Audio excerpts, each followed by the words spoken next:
I am sure sports. You know me there, I'm coast to coast representing. I mean, I say this is righteous representing for Omar. You don't know, come get your sports over here from near and far. Boy. Me say I am sure sports, one thing me sure about. When me say sure, that me not doubt. Come get your sports, get it over here. Come subscribe, repost and share. I am sure sports, one thing me sure about. When me say sure, that me not doubt. Come get your sports, get it over here. Come subscribe, repost and share. If me not sure, that me not say it. Know who score, that me not say it. Never know no game play, that me not say it. If me never see no game, me not know who play. For your sports news, better come over here so. For your soccer news, then come over here so. If you don't love sports, still come over here so. For the day done, you are gonna love over here so.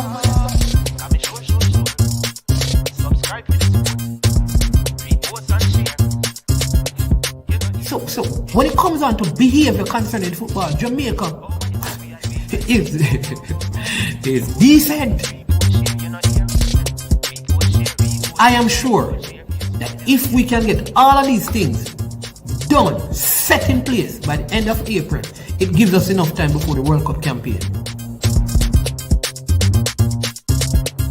Not afraid of no Brazil, no Argentina with these crap of players. We are good enough. Remember, like, subscribe, share. Listen, comment, let me know what your thoughts are. Made up of 18 Jamaican herbs and spices, add delicious, bold flavor to your next grilling experience. Flavoring sauce, a marinade, basting, condiment, or topping. Trick Nick Jerk Barbecue Sauce. Trick Nick Jerk Marinade gives your meats and vegetables authentic Jamaican jerk flavor. The spices are directly from Jamaica. Spices like jerk seasoning, allspice, Scotch bonnet pepper, fresh scallions, thyme, ginger, and garlic. The key ingredients to a great jerk marinade. 0% sugar and low in sodium. You want to try it? William D. Memorial High School D-Cup Alumni presents its third annual fundraising barbecue on Memorial Day, May 30th, 2022. Wear your favorite jersey to Wilsonwood Park in Mount Vernon, New York. Remember to take exit 12 off the Hutchinson River Parkway. Music by DJ Mad Max of Sound 1000. Proceeds to aid the William D. High School daCosta Cup team. For more information, contact Keegan 304-607-4034. Our codfish at 954-639-2991. Proud of people, it's important. Remember, make sure say Ono did that.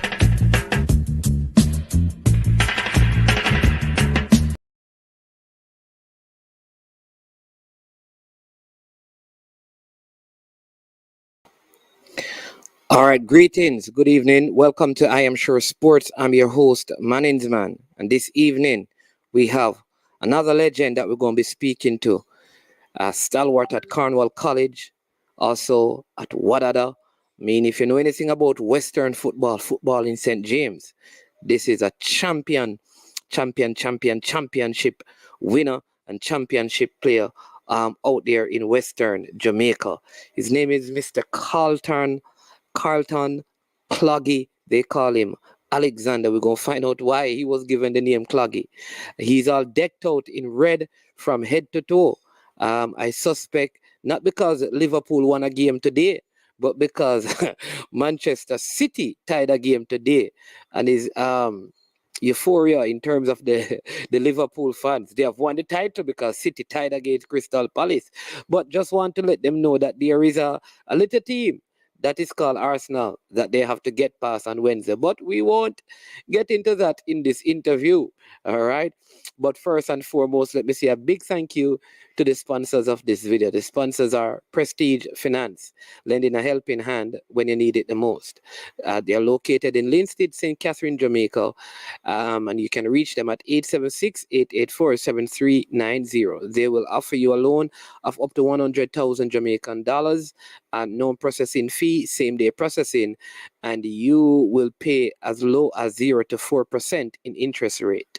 Also, Launch Legacy, handle risk and seek legacy for all of your personal insurance needs in Canada and the USA. Visit them at launchlegacy.com or call or text 647-989-0788. 82. Someone will be there to help you. Also want to big up Trick Nick. Trick Nick is a Jamaican owned and operated company over there in Canada. Yes, and what they do, they use authentic Jamaican herbs and spices to make all their products. And so check them out. Buy some products and get some I Am Sure Sport discount. If you're watching this video, I want to say welcome to you and say a big thank you for supporting the channel, for supporting the work. But you know you can continue doing that. How do you do that? By subscribing. If you have not yet subscribed, it's very easy to do, right? You see the word subscribe. If it is red, you have not subscribed yet. So you get it to turn to gray by pressing it, right? You like the video, you share as well, you share the content. Those things are important in helping the work.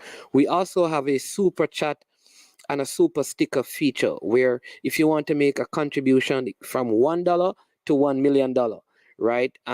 What you can do is send it via super chat where your comments get highlighted, or a super sticker, and it's very easy. You just see that $sign right where you're making your comment. All right. So that's how you can support the work if you so desire. So welcome to all of you, and I'm going to invite our special guest, and then I'm not even going to talk about how he's decked out. I won't even get into the super red business around here because I know him as a Wadada man, and Wadada don't wear the red colors. I don't know why all of this red business. You know what I'm saying? Good evening, Mr. Alexander. How you doing? Good evening, man. Doing fine, you know? Yeah, man. Nice. So good to have you on the platform, sir. Yes, sir. I'm obliged, you know? Yeah. So first, before you even begin, why are you all decked out in red, man? What's going on? Tell me. Mr. Liverpool. Oh, so but Liverpool didn't play today. Big fan. Oh, you're a big fan of Liverpool. Oh, I thought the red was for Cornwall College. The red is not for Cornwall College. Remember, Cornwall is red, you know, so careful when you go there, so it's all in, you know? But not red and white, red and yellow. Yeah, man. Look, no, man, we have part yellow, see? Oh, yes. The crest of the not gold, actually it's gold, you know? Okay, awesome. All right, Yes. well, listen, I mean, I want you to take the stage. Again, thank you for coming on. It has been a while, and you know we have always desired for you to be on the platform. So very delighted that finally you have come on. Montego Bay has been saying, "Listen, talk to Cloggy Man. I'm always in the comment section. A theme time now. We need to hear from him." So I want you to begin by telling us, you know, your early beginnings in the sport of football, all the way up to your Cornwall College days, and you know your youth representation for Jamaica, all of those things. Just go ahead and share with us your journey in the sport. Well, to begin with, my journey was really a challenging one.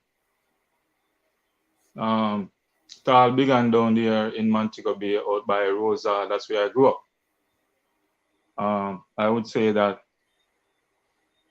out there in Rosa, it was really tough, if you know what I mean. You know, down by where that great house is. Yes. Yeah, that's where I grew up, over there by the beach. I wasn't really a lover of football then. I was a lover of the sea, the ocean. I was always in the ocean swimming, you know. But sooner or later, when I was about 7 going on to 8, my mom passed. Whoa. So I didn't really know much then about my other siblings, because it was 8 of us. At the time, it was 4 of us living with our mom.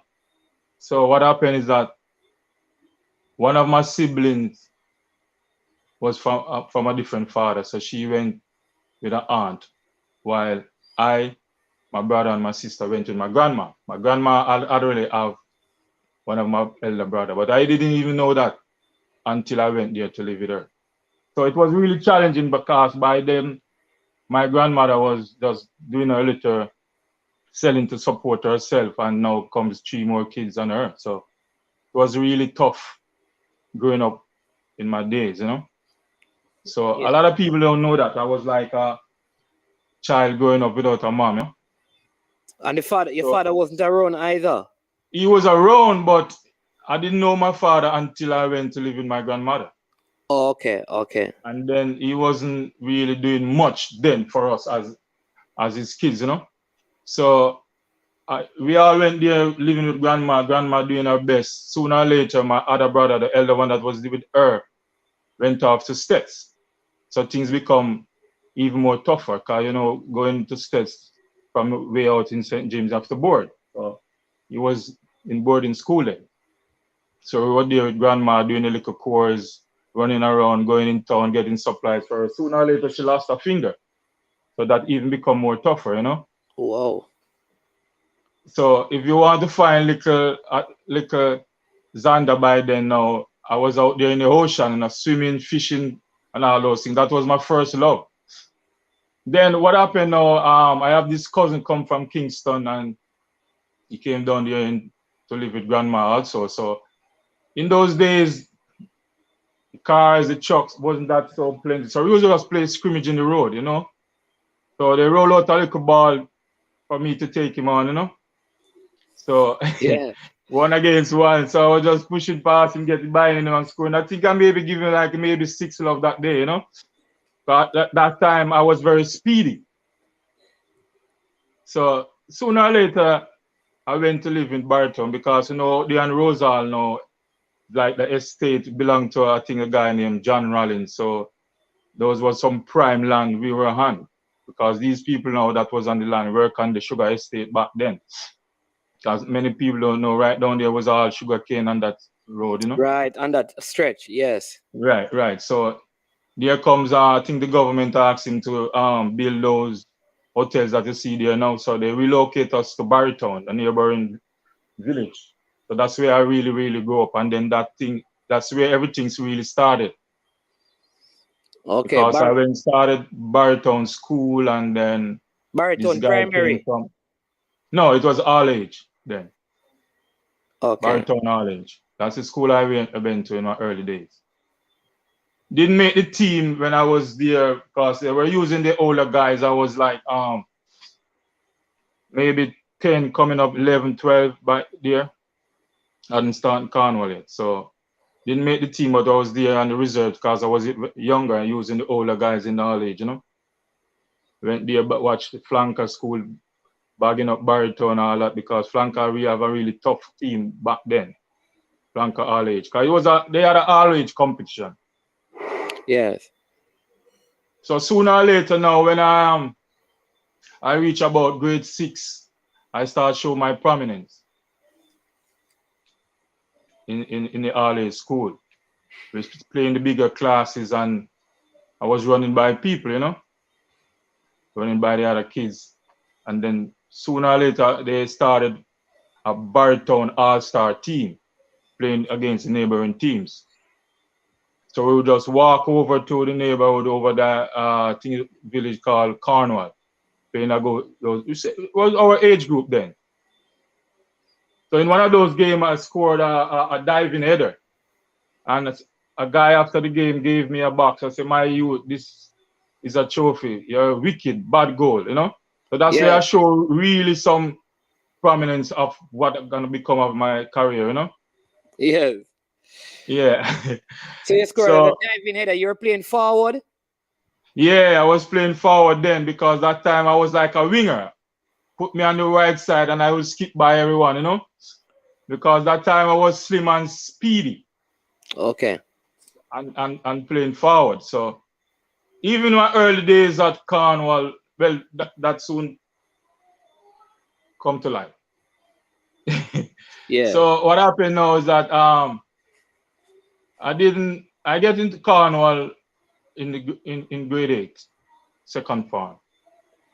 Okay, because in grade 7 you're still at all age school.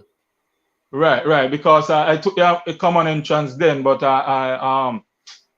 you weren't successful. I was a nervous at common entrance, but I got another chance with the school because the then principal, I think he came to our school. I think he was going around to other school where you sit another exam, need more students, so you sit another exam. So I said, I'm not gonna let this one pass me. So I passed that one and I get in at grade 8. Oh, so you took the grade 7 exam and passed it? Yeah, so I went in grade 8 though. Okay. Right. So you went to Cornwall at grade 8. Right. Yeah. So Okay. that's where everything all began now, you know, because in my village I was already running by people, bigger boys and all of that. So when I went to grade 8 at Cornwall, first PE session, I was like, man, what's going on here? Because, you know, those times I couldn't afford a football boot. Those times we didn't even have a sneakers. We call it, I think they usually call those little thing crepe or something like that. That's what I had, you know. So when I went to the PE, I see guys well decked out, RD, stocks long up, shorts, properly attired. I was like amazed, you know. But soon as the game started, case closed, man. I was just running by people, cut it on people, people sliding by, and I was saying, you know. So it was like a hit in the class right away, you know. Those days now, each class have a little spot. Eh? This is your first year at Cornwall you're talking about when you went out? Yes, just getting the Cornwall, first PE session and all that. So I was like, I hit right away because guys wanted to be on my team because each class has a little spot. Those days where as soon as we get break, we play a little scrimmage, you know. I remember this guy, Arvil Edwards, was like, me Xander and somebody, me Xander, and you know, he wanted to be on my team. Yeah. Yeah, so sooner or later it was class, you know, we started playing class matches and you know, Cornwall has many fields, so we had some games that we call it the far field going towards Albion, if you know where Cornwall is situated. Yeah, man. So my first game there, the same thing was happening. I was just running by people. So this guy, he was my best friend until now. Charles Garden came by. I think he played under 14 before, the year before, and said, man, why don't you come for under 14? But I was like, no, I didn't go. In those days, you know, I couldn't afford to have the bus leave me, you know. Oh, to go my home. My bus leave me to get home, and I was in problem. So I couldn't stay for training and all those things. I had to get to the bus stop as soon as school is over. So I didn't go for under 14. Following year, I didn't go for under 16 either. They started training in the summer. Couldn't afford that either. I couldn't find fear to go to training, so I didn't go. So by then now, I was like a hit in my village though. I was playing with the bigger guys, you know. So I played, the following year I played under 16, which was 1980. First game we lost to Rossies, and then we won all other games. Tuffy Barnes and I was up front, and the same Charles Garden was pushing through some real treading those needles. So we went through our zone.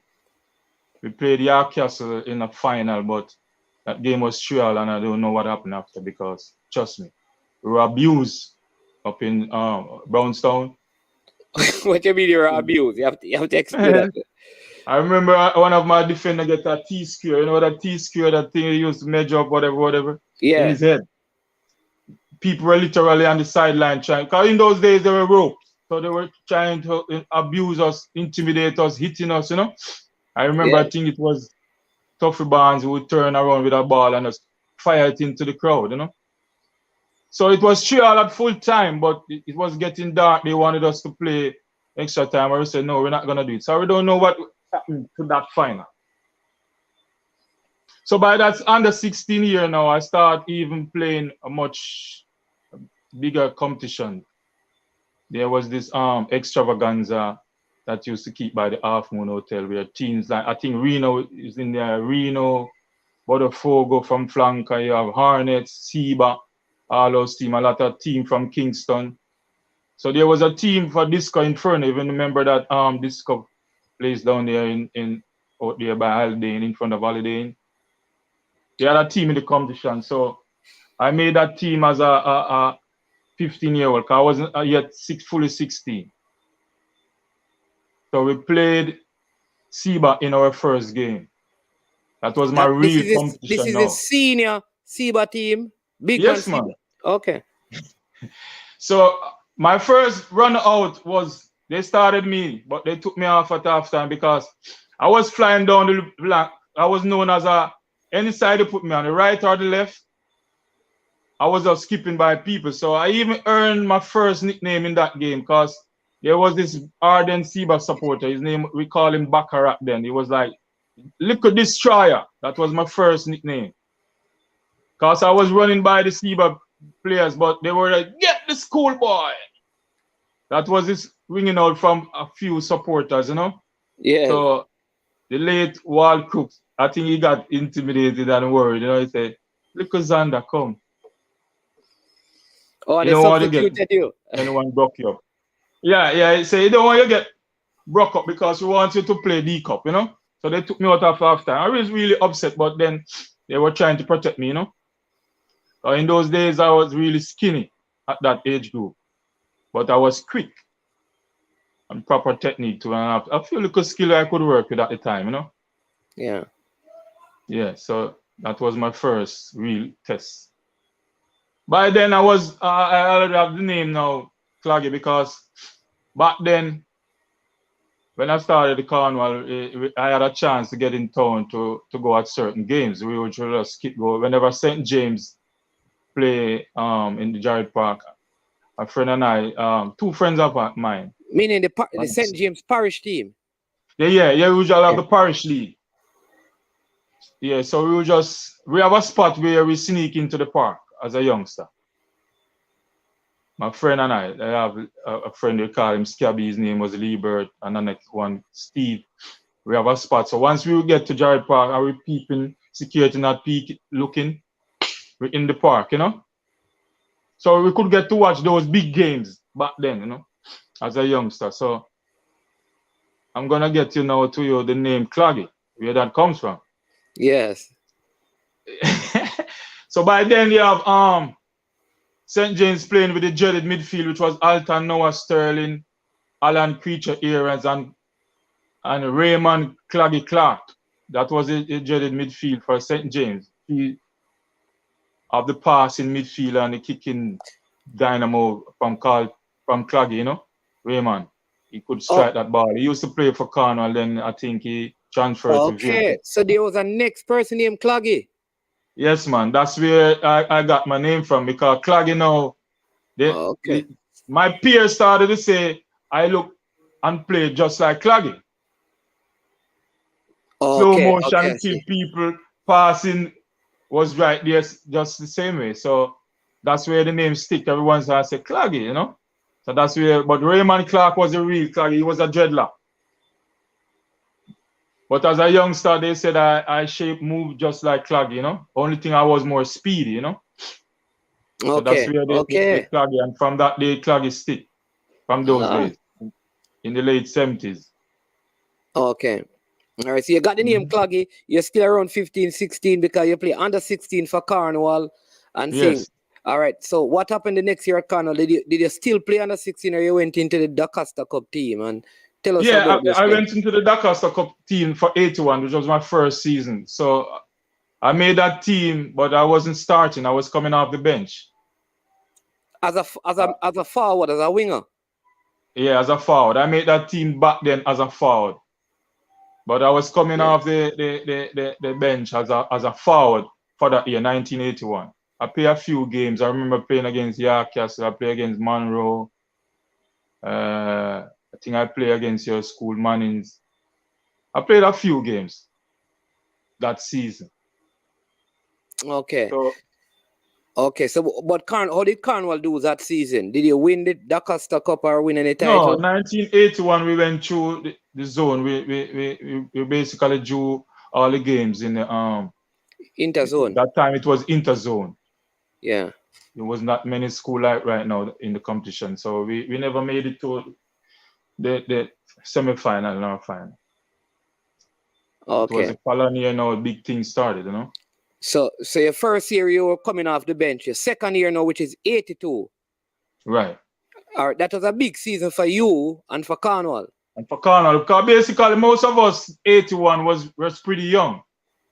But our coach then, Mr. Steve Butner, he normally get the youngsters in what can do, because his team is always looking forward for his team to mature in 3 years. So what happened is that he had us there training even most of the under 16 and under 14 guys. You invite 1 and 2 of those guys into the squad, have them grooming them for years to come. So that was what happened with me in my first season. Okay. You were being groomed. The team was even still pretty young because most of us was coming up from the under 16 and even most of the guys that was there playing another season. So that's why 82 was that powerful, you know? All right. All right. For the persons in the comment section, we normally wait until the 30-minute mark before we bring up the comment. All right. So just hold on. We soon get to that. All right. So 82, just tell us about the 82 season and some of the players who were on your team at that time. Yeah, 1982 season, you know, we had a successful season. We won the daCosta Cup, beating Titchfield in the final. And it was I played almost all game. I think Anthony Laird, Christopher Thomas, and I played every game. Lance Gibbs, Dennis White. There was a few players on that team that played all the games. I didn't miss a game 1982. Even as soon as if I get hurt, I was quickly patched up and ready again, you know. You know, those days we don't want to miss the game because this is what we're looking forward for, to be in a final. Because in our tender years growing up as kids, going to Jarrett Park in those finals, 77, 78, 79, oh my goodness. That's what you want to be a part of. That's what from bumper crowds in the park. You want to be in that atmosphere. You just want to be there. So that was one of our attraction to be a soccer player. Then in schoolboy football, it was so big. So in 82, did you lose any game in the daCosta Cup, or you won everything? No, I don't think we won any. I remember I don't think we were one of the top team. We were one of the top team, but not the best team because we lost to William Knibb at William Knibb. William Knibb have a very, very good team. In 1982? No, not Elsie Scott. It was Ezra Green, Gerald Scott. A few of the players that I can remember. You have Shaba Brown. I think it was Junior Brown. And William Knibb have a very good team. I think maybe William Knibb could have been the favorite that year, or even Stets. Stets have a good team with Dennis Hudson and Calvin Valentine. What was on that team? Oh, that was Calvin Valentine time. Okay. 1982. Yeah, they had a very good team, but I think what happened with that interzone game, Anthony Barnes was in a no-nonsense mood in the park. He scored twice in that game. Cosman Williams, Lance Gibbs is watching. He said Cosman Williams was also on the William Knibb team. Yeah, Cosman was on that team too. Because I'm playing against Cosman from under 16. Also, it was that team that I think they lost to Titchfield in semi-final. Yeah, because what happened in that semi-final also, I don't think it was really semi-final, and I think it was like an interzone, and then the winner of the zone go to the final. Yeah. So I think we played a double header at Jack Sall, and we won our way to the final. I don't remember who we beat that day, but William Knibb have the second game, the feature game, and because they had beaten us at William Knibb 2-0 love that year, because we drew at Jarrett Park 0-0. But they were fancied to go through. So they were, man, that day was a mountain day, man. Because when we were like already in the final, they were like, we're killing our final. And then they lost to Titchfield. Yeah, so we were like, we already have final, you know. We soon there, make sure you come. You know, because we were leaving that day to go to Ocho. The old boys was giving us dinner, you know. So when we were leaving, a rain started drizzling, you know. So that was when Mr. Chin get really mad on them, I heard, you know. Dr. Chin, right? What's his name? Kingsley Chin, right? Kingsley Chin was a star. Yeah, so Right. But William Knibb should have maybe in that final. But, you know, they had a really good team. The Titchfield people said it was the Cornwall College coach who came and officiated the match at Draxall, you know. No, sir, no go, sir. But it was denied by. See, but now was a coach, but he's not a referee then. He was maybe a referee, but not in the daCosta Cup. I think he refereed St. James Division 1 and all those things, you know. Okay, so you defeated and then he became Titchfield. a FIFA referee. Yeah? Who was the captain? Lance Gibbs was the captain of that team because he's in the comment section here. No, he was the captain for 1983, but Guy and Clark was the captain for 1982. Okay. So you started every game in 82. Mm-hmm. Okay. That season though, I was playing for midfield. Okay, that's where my midfield started. Yeah, that's where my midfield work started. But most of the time, no one know where I'm playing because as soon as they see we attacking, I'm in up there in the front, defending all the back. So I was like a box-to-box player, Okay, all right, wonderful. All right, I'm going to mark of a good player, right? There you go. I'm going to take some of the comments now so the people don't feel like we're leaving them out. Travis Peso, who was a big up, said, "Yes, ma'am, general." Yeah, Carlton Alexander, top midfielder general. Arnold Kelly said, "Big up Cloggy." Wayne Evans says, "Man is man.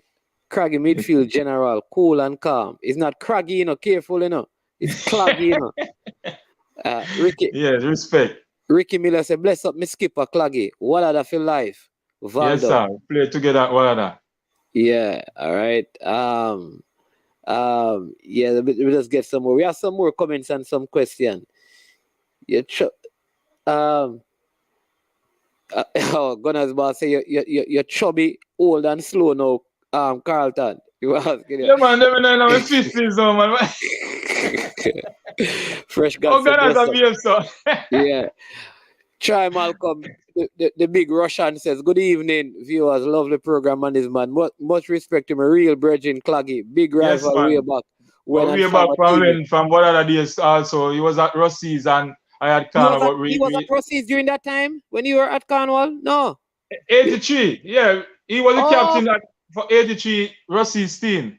All right, well, we still get to 83 because we don't get to that yet. But we went to. He was at. I think he was even at Wadada before me because a lot of them was schoolboy went to Wadada because what happened that a lot of Wadada team players left.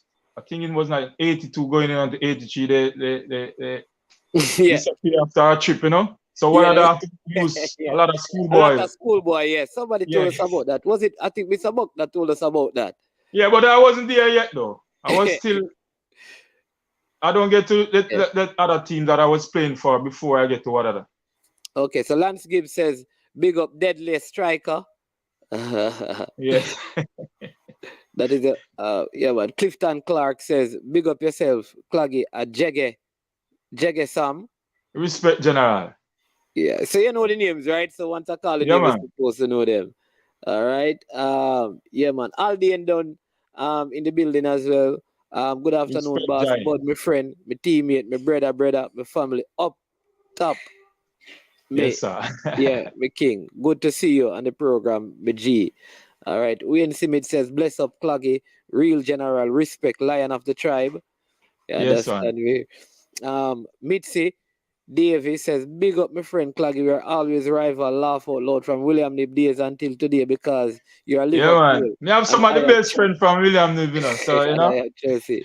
Was a rival, but we are still family in love, Yeah. This person is asking about Peter McFarlane and Robert Gammons.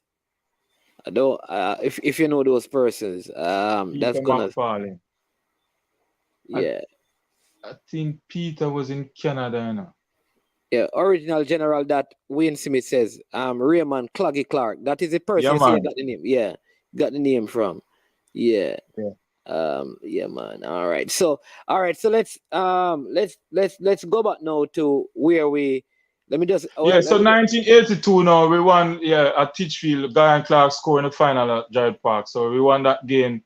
A bumper crowd in Montego, but it was like Cornwall final for many years, So we won that, bring back the trophy to Cornwall, So it was a celebration in the town.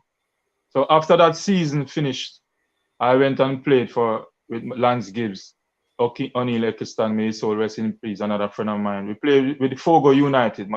They were originally called Butterford. That was my first Division 1 team that I played in St. James.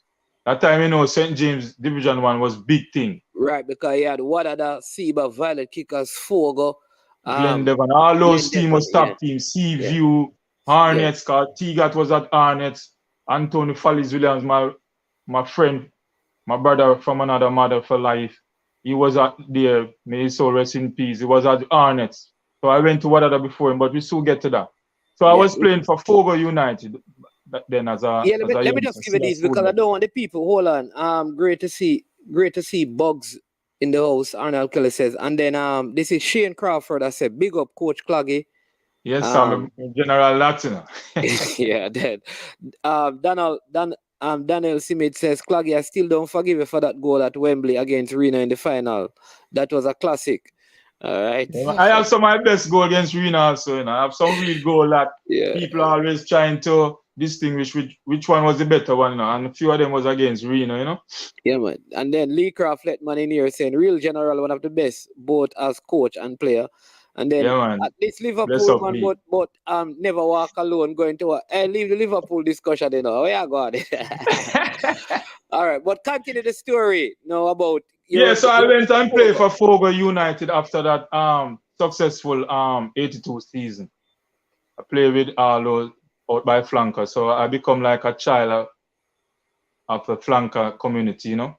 They accept me with open arms because by then I was like, my skill was really coming to prominence and showing my talent, you know. So I played a couple games for, you know, because, you know, after schoolboy season, the other leagues is already in progress. So you just play maybe like half a season or a few games. So we didn't want though, but we have some real competitive game against Seba and all those teams, you know.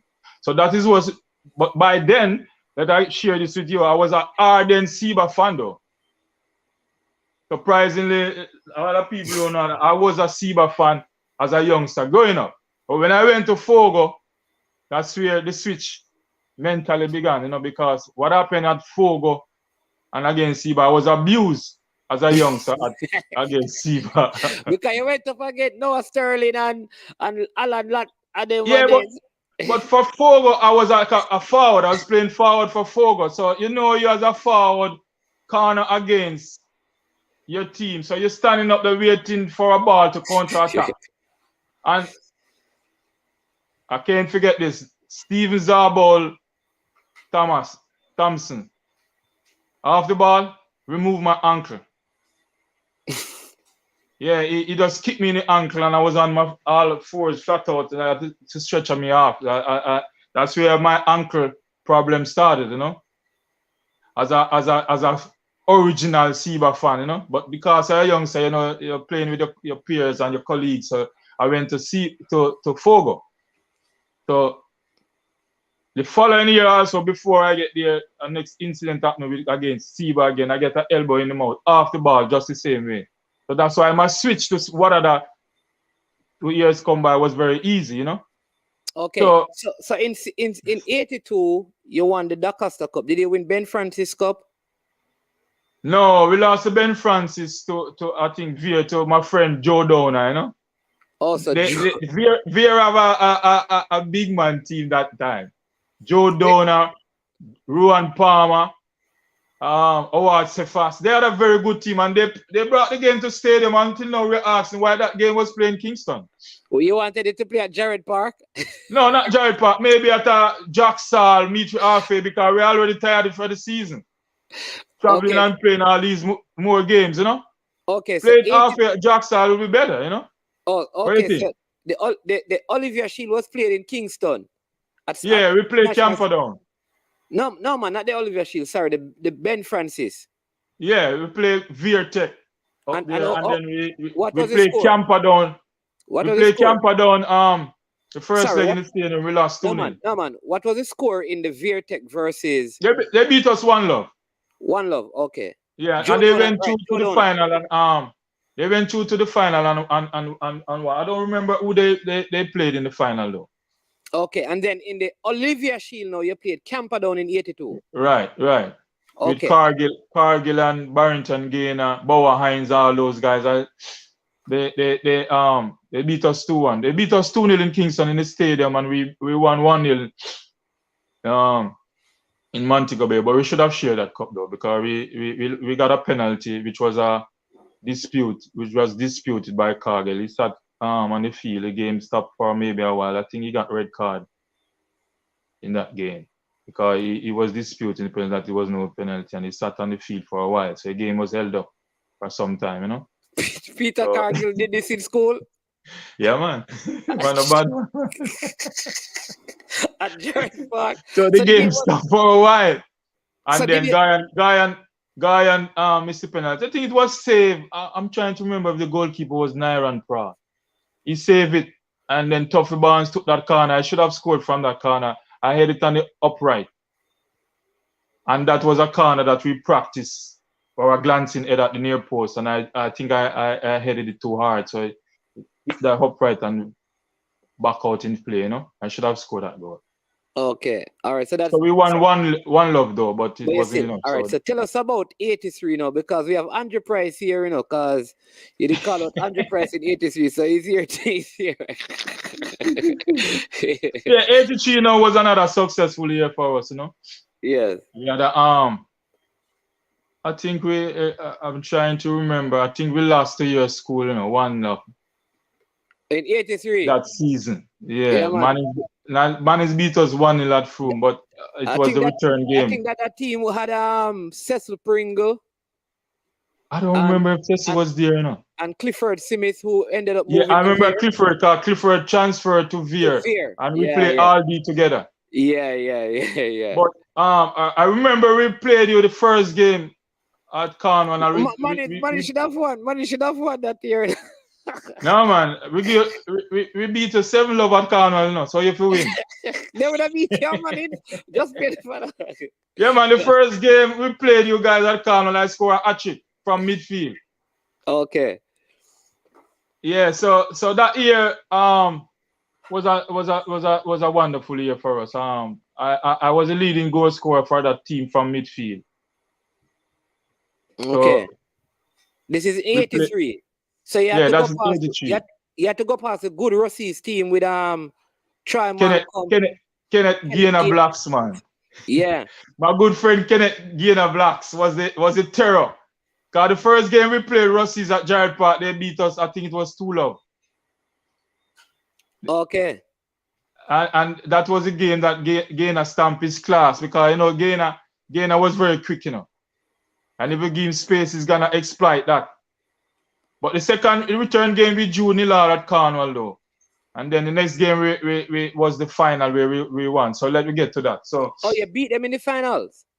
Yeah, we beat Rossi's in the final, but Rossi's was a better all-round individual team than us, but we were a nice gel unit.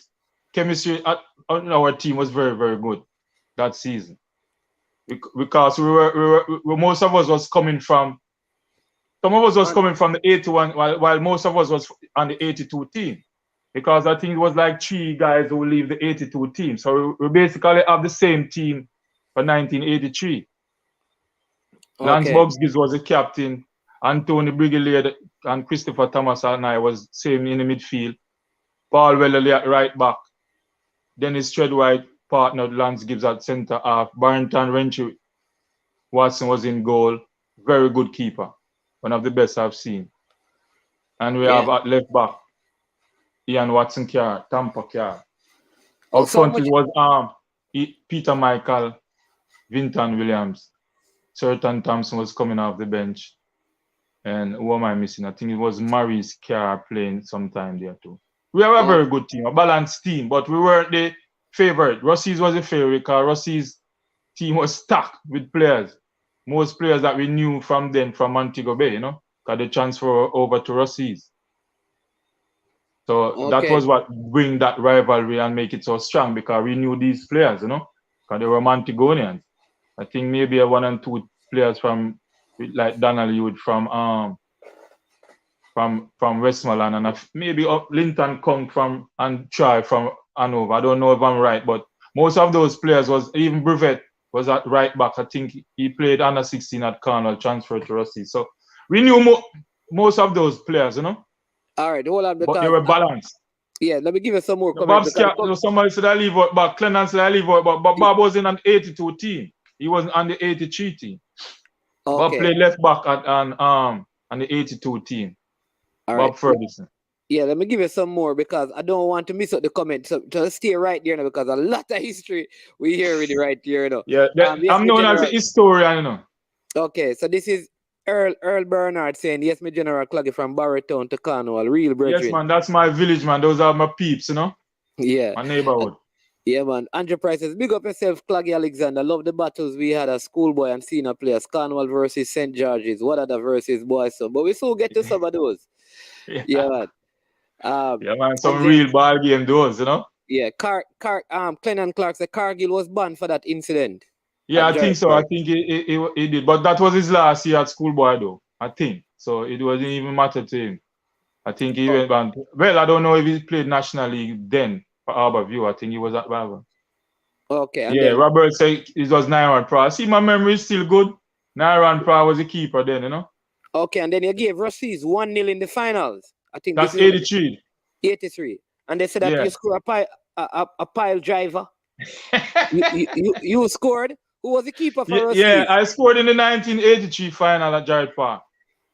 I think I was talking to a friend since yesterday, and it was like the goalkeeper duck and put up a hand, but I don't know. I know the ball hit his hand and hit it away, because I kick it from maybe like 30 yards out. Most people were saying I should have gone closer. Because we got them Russies on a counter attack. They had a corner against us, and a ball was headed out to Peter Michael to Vinton Williams, and Vinton Williams playing it in my part coming from midfield. Because those was always my run coming from midfield, because I was playing deep. But as I told you before, I was like, those years I was like an explosive midfielder. I could reach box to box then, you know, because, you know, we was young and fit and playing a lot of ball. So I kicked that ball from maybe 30 yards. It was a bomber, you know, and then Russies had no time, because those, I think it was 77. I don't remember. I'm trying to remember. It was an 80-minute game those days. But I scored, if it was an 80-minute game, I scored in 77 minutes. If it was a 90 minutes, it was 87 minutes, somewhere there. So they had no time to come back in that game as a favorite. Okay. I think that was the largest crowd I see at Jarrett Park, though, you know. Yeah, Russies versus all Cornwall. Of Hanover came up, and all of Montego Bay was in the park. Yeah, because yeah, Try is saying that the goalkeeper was Errol Williams. Yeah, I know, Errol Bully Williams. Yeah. But I think then, I even see Stan tore down that day at Jarrett Park, you know. The crowd was so big. Wait a minute, the big old concrete stand breakdown? No, not the concrete one. I don't think the concrete one was there yet. Oh. But that space where the concrete one, it was ram jam. The hillside was packed. People were in trees all around Jarrett Park, because there were no seats in the park, so people was just on fence all about, you know. That was a bumper crowd in Jarrett Park. You say that you think that is the biggest crowd you have ever seen at Jarrett Park? Russies versus Cornwall College, 1983. Yeah, man. The whole of Russies came up that Saturday, man. And the whole of Montego Bay and around in St. James was maybe in the park. I don't need park, I don't know where to put anyone else, you know. It was full. Trust me. There was two crowd that I see around the park. Semi-final, Wadada Seba, 1987-88 season. But we'll get there soon. Yeah. All right. So you won the daCosta Cup. Mm-hmm. All right. What did you win the did you meet Russies in Ben Francis? Yeah, we beat them 1-0 in the Ben Francis from a Brigadier penalty kick. Yeah. Again? Yeah, we beat Russie. We turned the tide that day on Russies now. So in the final, to be honest and to be truthful, they had us on the ropes, because I told you before, Russies' team was stuck in every department. So we were like looking for the counter attacks. But in the Ben Francis final now, I don't think Russies really know what happened, because we had them now on the rope. I don't know if they were disheartened by the final, but we had them that day. But we won 1-0 from a Brigadier penalty kick, Anthony Brigadier. So we that was 2. And then my good friend Andrew was next up, you know. Okay, well, I will still get to that now, because Linton Archer said that you scored in the 77 minute. Yeah, I think so too. Cause I think in those days they were playing like an 80-minute game. Okay, 40 minutes a half. Right. Yeah, and then Chris Terrell says, but break the goalie hand and break Rossi's heart. Yeah, man, my good old friends, they were my good friends because we were all at Aldi and they told us what happened because not to break the Hanover art, but because a lot of them is still my friend and I love them, you know. They said they had string up a sound and kill a cow and all those things. That was what they were telling us, you know. They were ready for the party because they were sure of the title, you know. I hear somebody says Linton Archer said the cow pot turn over. Yeah, Cloggy cow that's pot. what everyone was saying because I think they string up the sound. Pisces had a big sound ready to play for the celebration, you know. So And to be somebody was truthful, asking who did I they don't fear know what most happened. that season? Was it Eh? Rossies? They're asking who did they fear most that season? Clarendon schools or Rossies? No man, Rossies was a favorite that season. Rossies, as I told you, are the better team. You know, we both won all our games in the interzone. You know, Okay. coming from Zone A, cause that was the time when Zone A started ruling again from '82 when we won. Right. So that was the period where Zone A started and the Just Western Herbert, team just in the final. Premier It's League just also. Cornwall, Herbert Marson, Rossies for that Right, period. in that era. Yeah. Right, in that era. So we took over from the Zone C teams. The Veer and Because Clarendon 81 College.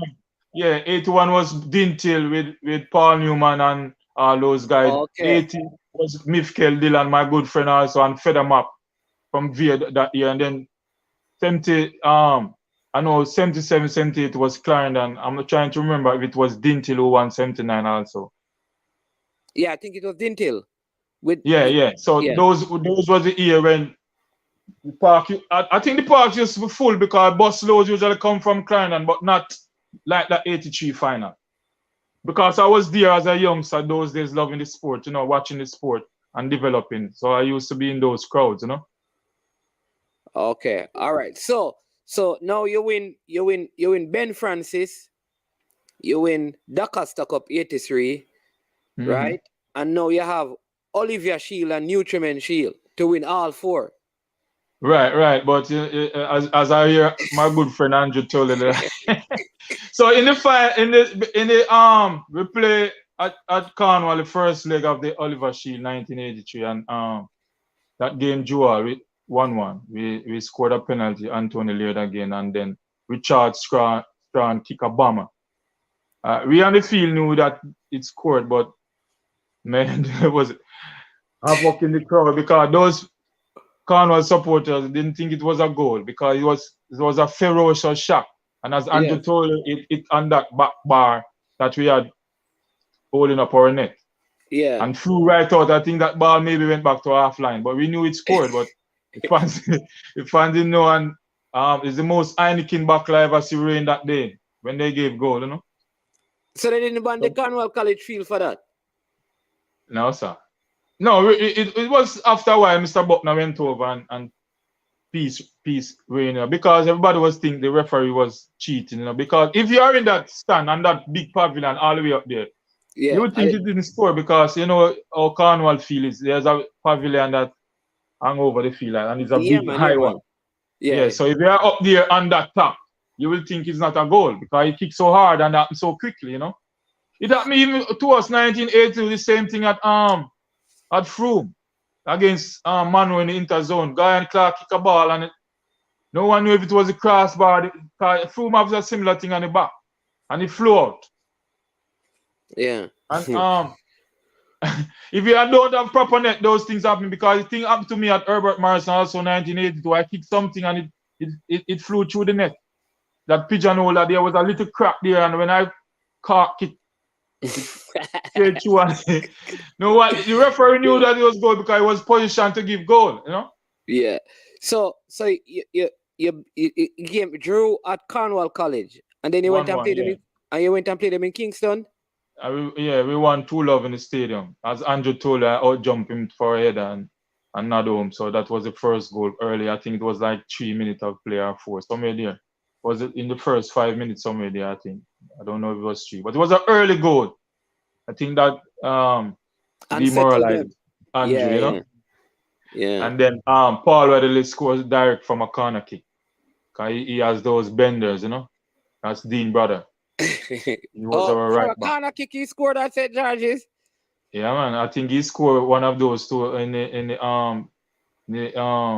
I think it was the flags early never game. marked. Those corner thing that weren't marked properly, man. Yeah, man. I think he could bend it both ways, swing it both ways. And I think he did it in the all-man in game 2. Okay. If my memory serves me right.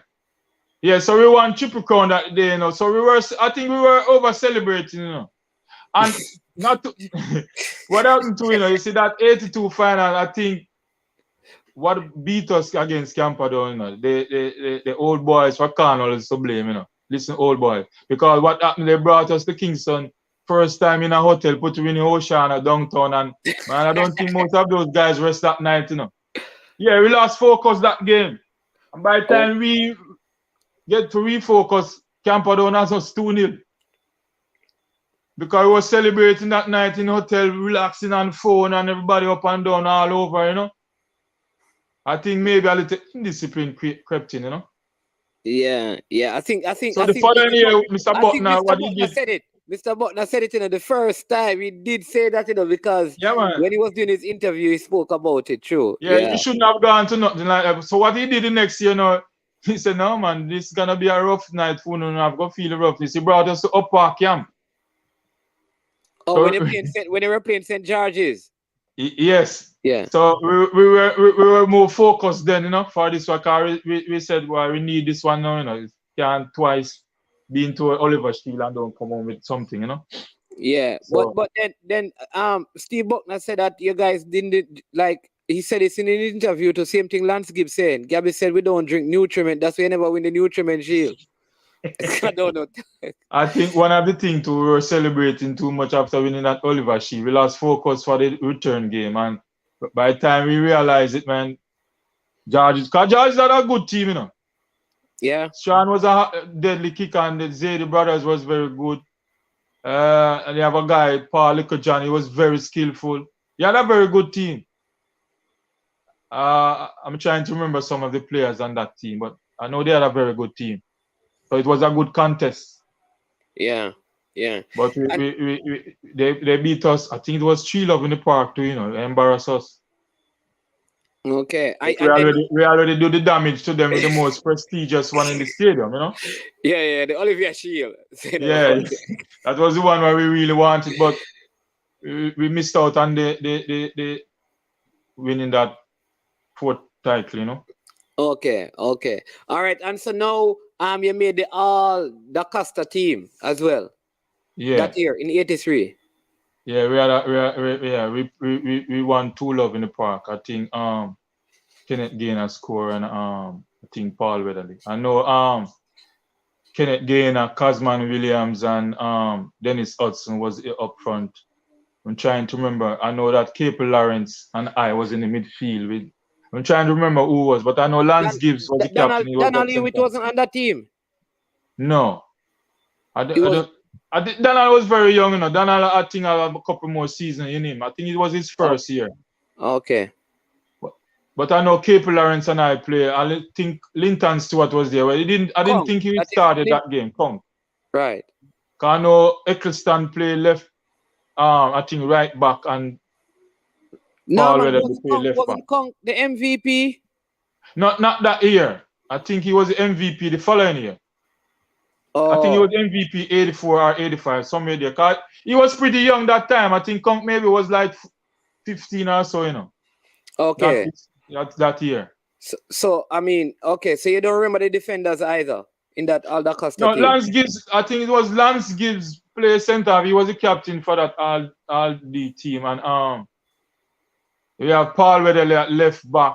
And I think O'Neill Eccleston at right back. He played for Robert Morris. He had a ferocious kick. He and I play at Wadada 2-4. May his soul rest his peace.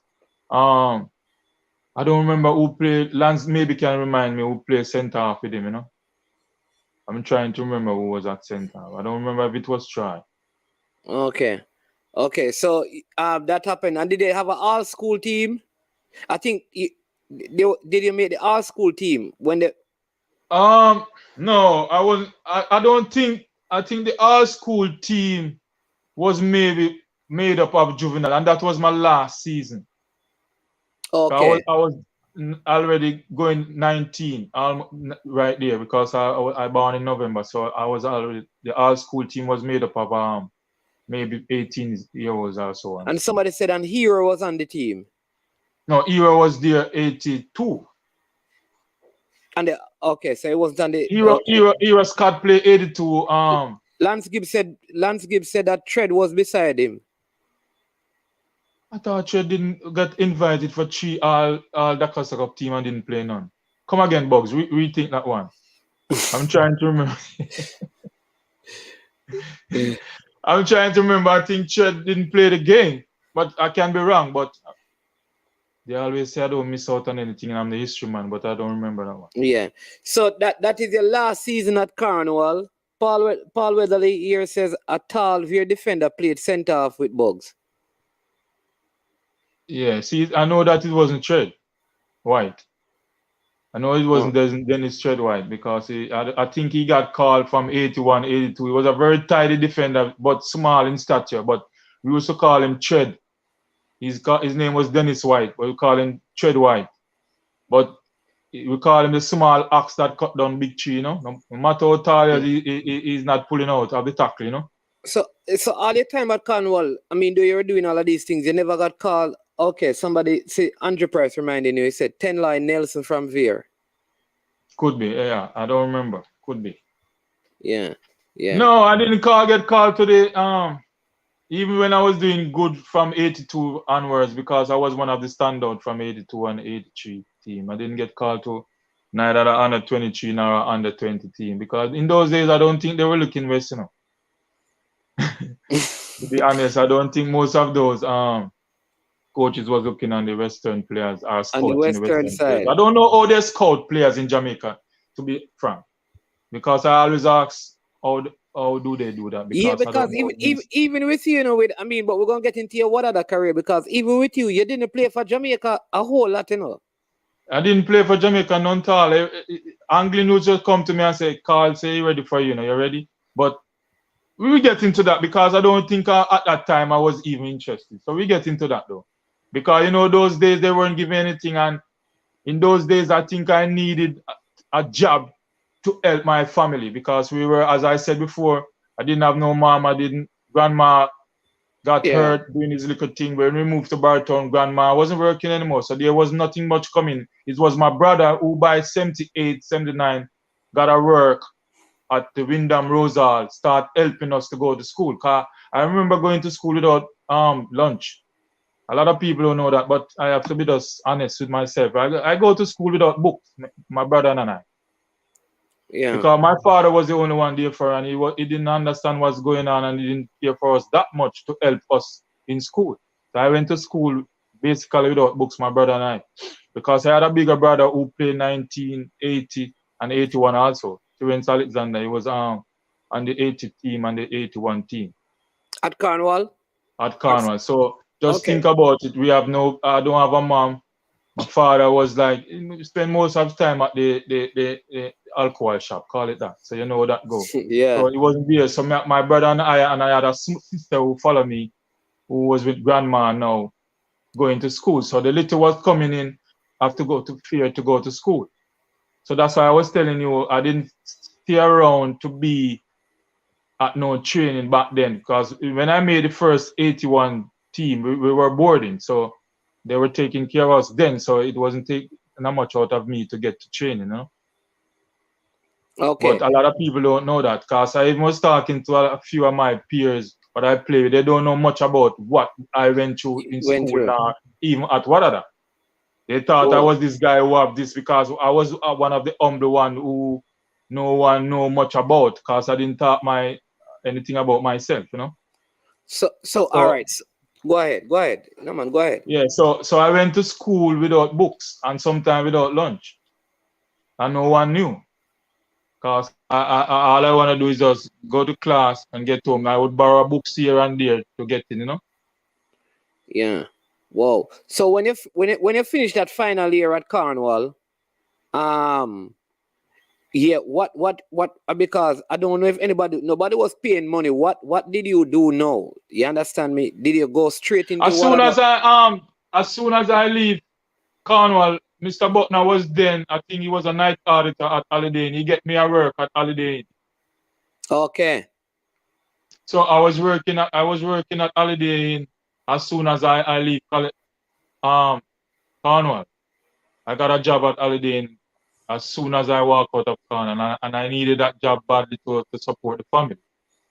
So, and then even I played that season for Fogo when I finished that year at school. So the following year, which was 84, that is the year that I went to Wadada. Okay, so you went to Wadada in 84. Yeah, Mr. Jean Gray, then may his soul rest in peace, invite us over to Studio 54 hour session. And those times he was one of the pioneers of the sport, helping kids to go to school and all of that. So all day came there, he brought us dinner a couple nights because he already had some of those players playing for Wadada. So he take care of us then. And so it was an easy transition because, you know, getting something now to play because he had vision for the sport. Once you're comfortable getting what you need, you know, Gene is going to do all that and he thinks that was what's going to bring the best out of you. Okay. So it was an easy transition to Wadada and not Siba, which was my first love team, you know. So because I wanted to play at a different level because I know now that my career would have taken off then. But I want to tell you this, that's why I think Jamaica need to get to a professional football. Working and playing football doesn't really get the best out of a player. So you are still working and playing for Wadada? Yeah, I work at a 19-year-old at Holiday Inn. As soon as I finished Cornwall, I went to Wadada plus working at Holiday Inn. Oh, so you're playing for Wadada and still working full time? Yeah, I was the assistant storekeeper at Holiday Inn, and soon after I become the storekeeper. So I was working at Holiday Inn to support the family because we needed that. As I tell you, Grandma did her best to raise us, and it wasn't much coming in, so we needed a job. I needed a job to support the family, you know. Our father wasn't doing much. Yeah, but you were talking about why football need to be professional in Jamaica, so.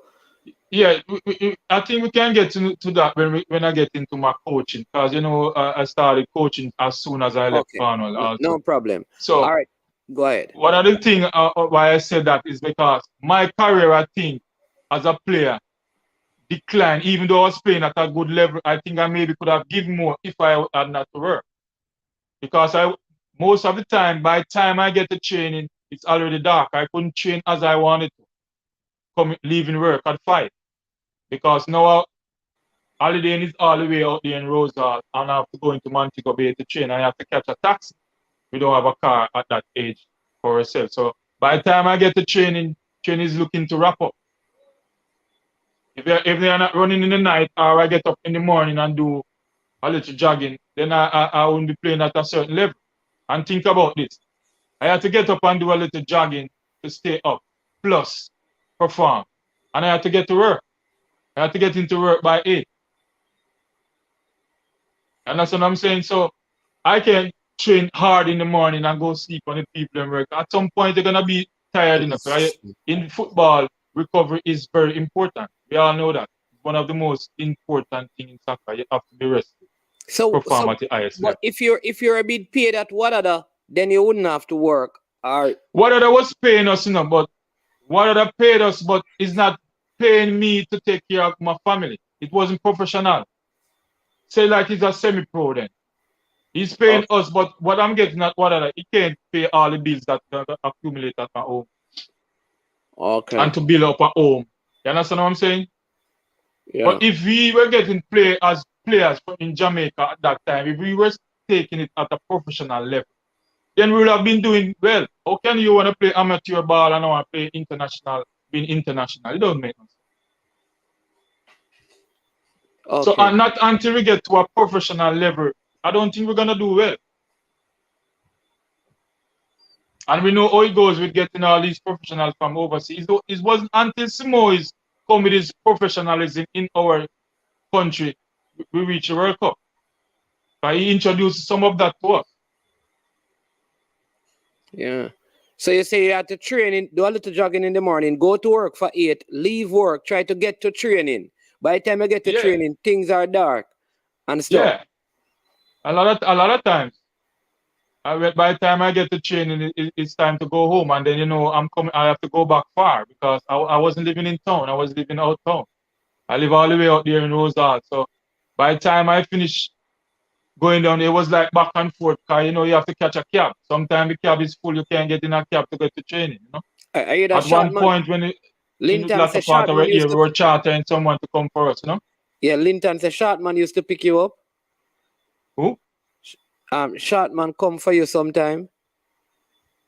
I think at one point back then, when it was like maybe around 91, 92 seasons, those years, then we usually get we usually charter someone to come first. But most time in my early part of Wadada, no one was picking me up. I have to grab a taxi because I remember I was at work.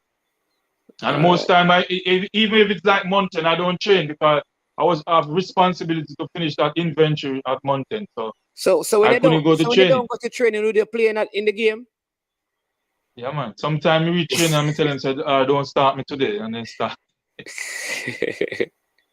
Because you come in and you're already tired of working all day and you have to go to match. I remember one evening we were gonna play SIBA one Wednesday evening. I was so tired because I'm the storekeeper and sometimes I have to receive goods, and that day while I was receiving, and then we had a 3 o'clock game. Just think about this.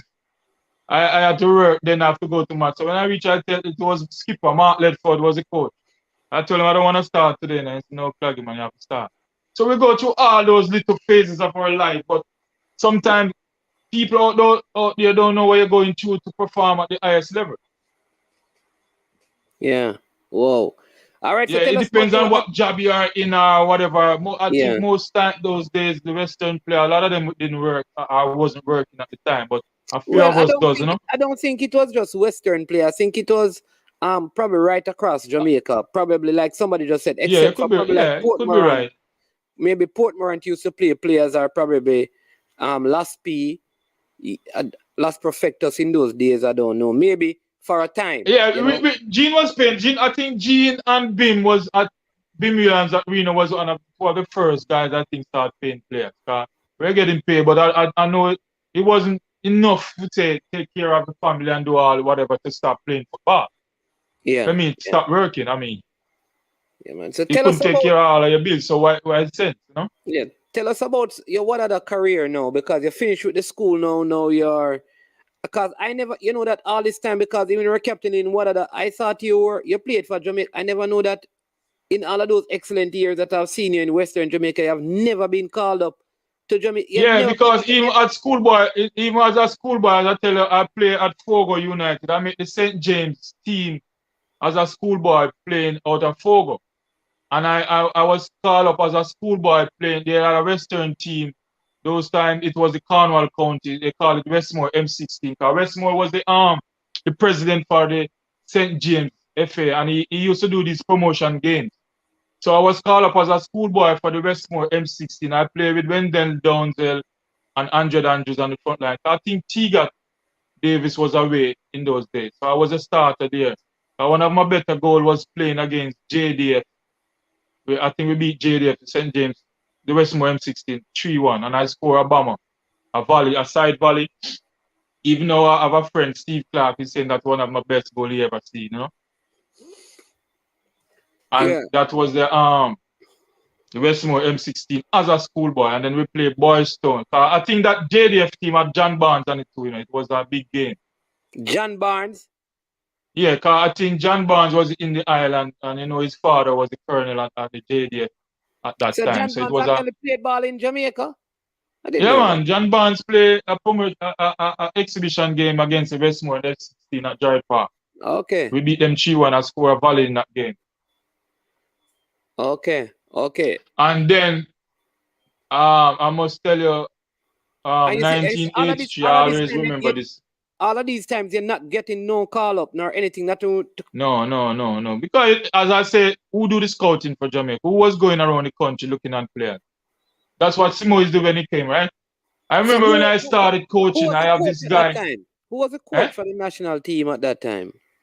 I don't remember. I was a youngster, I didn't even look at him. Okay. But But go ahead. I remember. Because people are going to say, do you know, that you had players like Winston Anglin who were from West who were in the team. Yeah, but Winston, most And of those guys went into the team after they played I think it was a battle of the city game where Montego Bay won that game, beating the Kingston team home and away. So that was the time they started looking at a few Western players. There was one and two players in the squad. I think Noel Bram King was there and Mark Ledford at some point. But there wasn't a lot. And Andre Andrews. And Noah Sterling played at some point too. Right, but it was afterwards. That game they start looking at Western players that we have talent there, because the Montego Bay won that game. The Battle of the Cities. And you had a lot of us as youngsters. Kenneth Gain and I was the two of the hottest thing in and Tuffy Barnes, but Tuffy Barnes could have played 83 and 84, but he wasn't there. But he was a youngster kicking up a lot of things in Montego Bay. And I was one of the midfielder by then, kicking from half line. Okay. And nobody knew all about those stuff. I was one of the goal scoring midfielder in schoolboy football. And a lot of players play at schoolboy and Premier League level, but they weren't scoring no goal, they're not creating a goal, and they're in national team. Why? Who's the scout for those? Okay, so you said there was no scouting at that time in the football. I don't know how they do the scouting, because I told you, I remember I was coaching one time, and I remember this guy told me he's in national team. And I was like, this guy giving me a headache on the team. He's from Westmoreland. And they said he calling program and told him that there was someone down in Westmoreland full of talent, and he was talking about himself, and he get called to the under 20. Ooh, come on. That's how our football was. Nobody going around choosing players or looking on talent. Because as a schoolboy, I was kicking from half line. You can ask my peers about it. I remember, even now I get a set out of gears for a goal I score against William Nick from half line. Okay. Because the goalkeeper take the goal kick, and I line him up at half line and take it in the chest and kick it back passing. And everybody was like, damn, what is that? What happened, I got a set out of gears from that. Sorry, my William Nick friend, but it was just, I think that is one of my greatest goals that I ever scored. Okay. What about now? It was on the volley going back in, Because you won everything at Cornwall College. What about? Won everything at Cornwall except the Nutriment Shield. Right. Won almost everything at the Premier League level. What about Wadada? Yeah, that's what I wanted to. Yeah, because we won, we won St. James League, we won Premier League. Because I won Premier League 3 times. With Wadada? 2 times with Wadada and 1 time with Violent Kickers. Kickers, yeah. Okay. So, after leaving school now, it was all in Wadada. That time, Wadada was stacked with players. As I always told you, certain players, when you mention them, they were there. Anthony Carver, Dave Brooks, Dion Wilmot, Donovan Livingston, Mivkel Dillon, Albert Ashley. All of us was at Wadada. Devon Jarrett? No, Devon wasn't here. Devon was a youngster, still at Herbert Mars. He was there. There was Kenneth Gain and I in that team. Durant Brown was there? Oh? Tati. I'm trying to remember, because I know Tati came after me. Tati used to play forward for a team named Real Arantes. Oh, and then he came over to Wadada and make Wadada as a left back. Tati used to play forward? Yeah, man, that's why Tati is so skillful. Tati was a forward scoring, racking up goals in Montego Bay, man. But a lot of people don't know that, but I'm a historian, I can tell people that. Tati was one of the skillest players as a forward playing in Montego Bay for a team, Real Arantes. And then when he came over to Wadada, as a left back. He made the team as a left back because the team was stacked with so much players, Oh, so he get in as a left back. Who was the goalkeeper? Stennett Sams? Yeah, I think when Tati started playing, but Wadada, we had Spider, Wedderburn. Yeah, as our top keeper in the 84-85 season, coming up that time to maybe about 86. And then Sterling was there. Paul Sterling was also there as a reserve keeper. I think Stennett was the third string keeper. Okay. Because when these guys left now that Stennett take over, and Stennett was one of the better reflex keeper that I know. He has reflex to kill. He never got a lot of plays for Jamaica either. He was the next one who never played a lot for Jamaica. But I think he got a few call-ups though.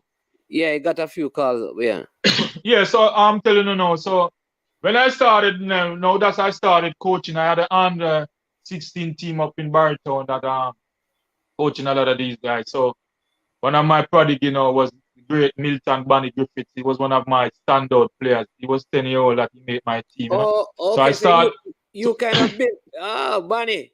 Yeah, so when I finished Cornwall, I started teaching these youngsters the little that I know. So I started coaching from them, even while playing at Wadada. So that is why there was my coaching experience started. And I started coaching Wadada. No, those youngsters in back then Barrytown. from then, In Barrytown. Right. So the one of the big one that we know is Milton. Yeah, I had Milton Griffiths on the team. Clyde Face, they had a few guys that went to Garvey and made the under 22. Garfield Watson. I had Robert Emmons represent Cornwall. So I have a few players out of that squad that played daCosta Cup and went on to represent the country. Garfield Watson represented at the under 23 level from Bartow. Oh, okay. So I was playing and coaching from then. Yeah. So yeah, and then you also captain Wadada for many years as well. Yeah, I started after Kenneth Gaynor left in 1988 season where we won the first title. I was the vice captain for that team, so I was made captain when Kenneth Gaynor left that team to represent Avengers out of I think it was Clarendon. There was a team that rise up and came through and made the Premier League. And somehow he ended up over there. I don't know how. So I was made captain from that time until the time that I left to represent my prodigy team that I love, Seba. I did 1 year at Seba and then I went to Wild Kickers. So a lot of people was asking me, man, how you left Wadada go play? So you play for Wadada, you play for Fogo, you play for Wadada, you play for Seba, you play for Violent Kickers. Yeah, so the year that Steve Butner was the coach at Seba, then the 93-84 season that I went, because I stopped playing for Wadada 93-94 season. Somewhere there. Yeah.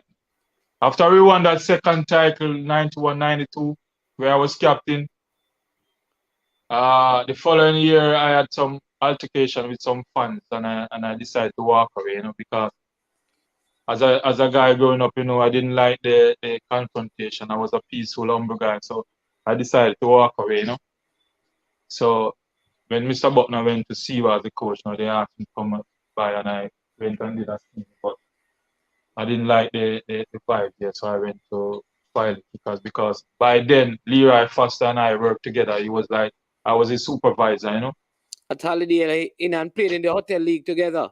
Yeah. So we were like the champion there at the hotel team. We have a champion team that they call the Jamaica B, which I was captain of also, with Vincent Aglin, Theodore Whitmore, Hector Wright, this was Warren Barrett. This was Holiday Inn, right? Yeah, Dana Van Blake, to name a few, Peter Samuels.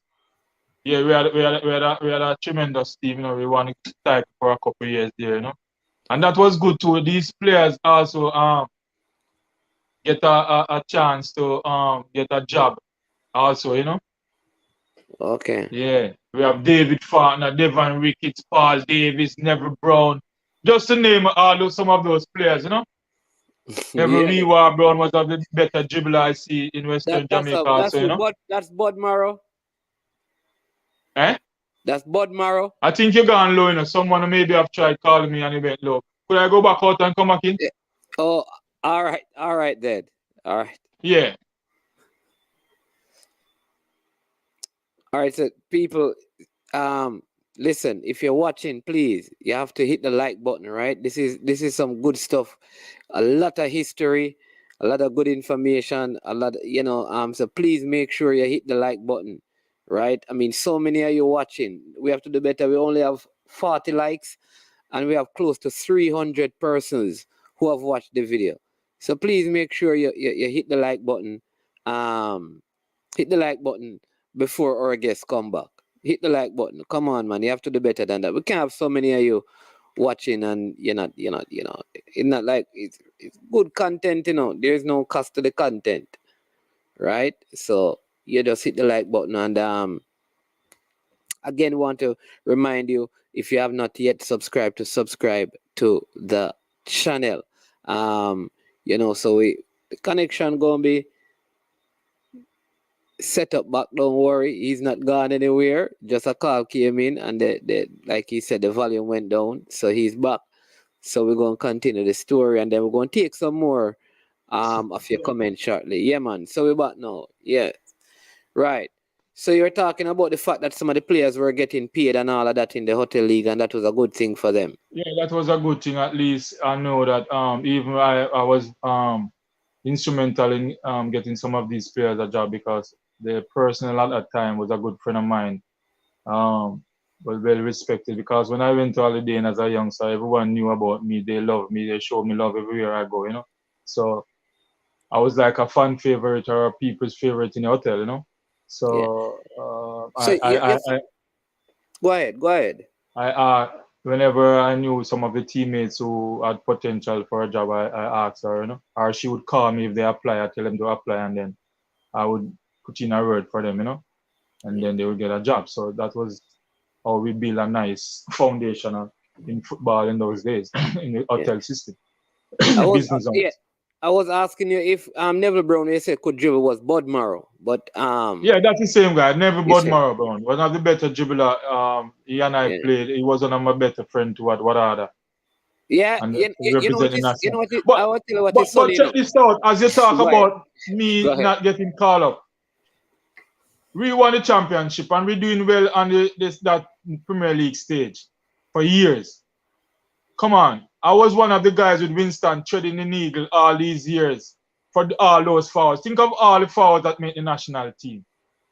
Where was the supply coming from? It wasn't Anglin alone. It was Anglin and I pushing all these two balls. Sometimes all they have to do is just blow on that ball and go inside, Because we were treading those needles, because we were known for passes.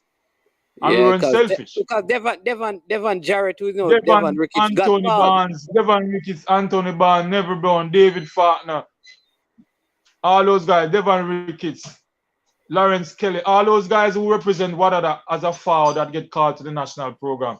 It was Winston and I throwing two balls through there to them, or creating for them. And our coaches didn't have the vision to say, if you're going to pick a few players, you got to know where the source is coming from, the supplier.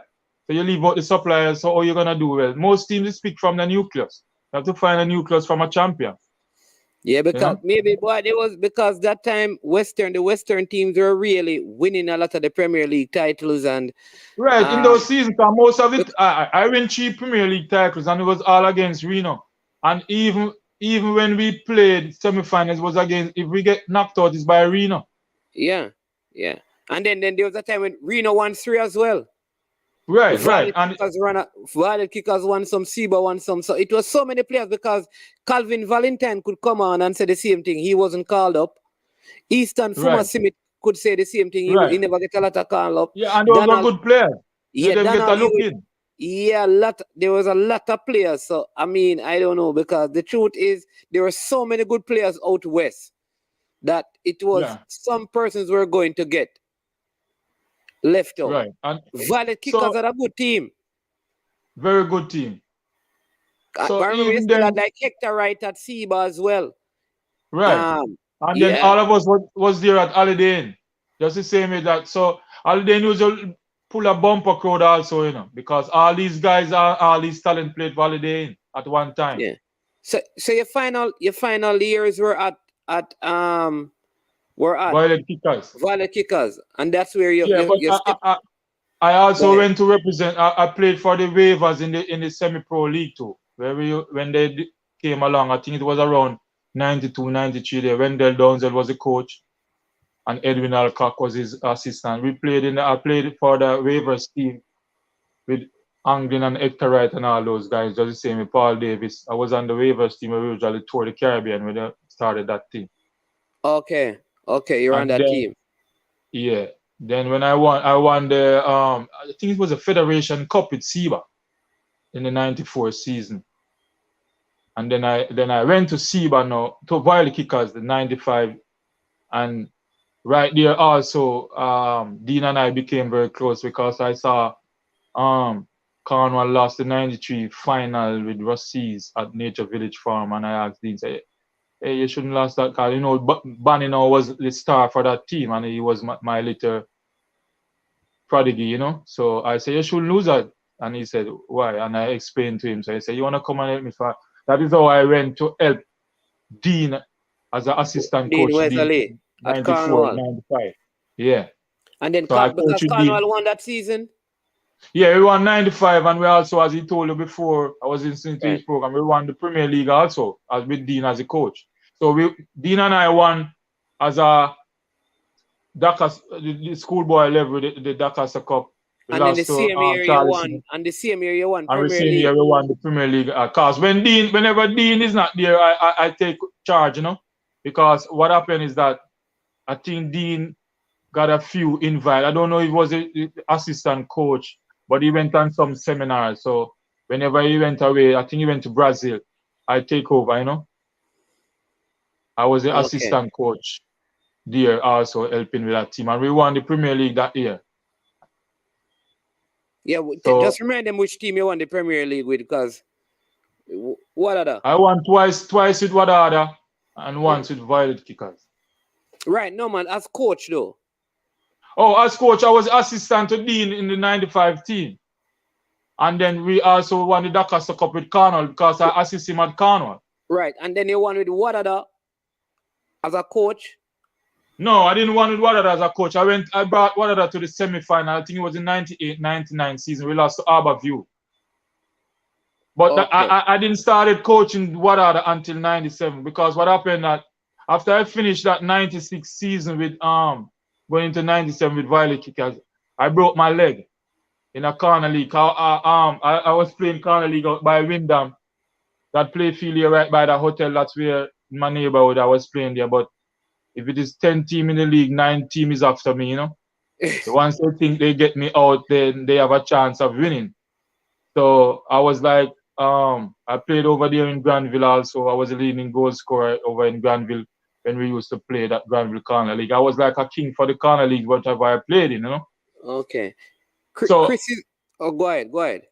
So I after playing out there by Windham, I get a vicious tackle. I think it was malicious because I heard that the guy say, why the man if you get tackling? So he tackled me from behind, broke my leg. So the surgery wasn't successful until maybe 6 months. I had to sit out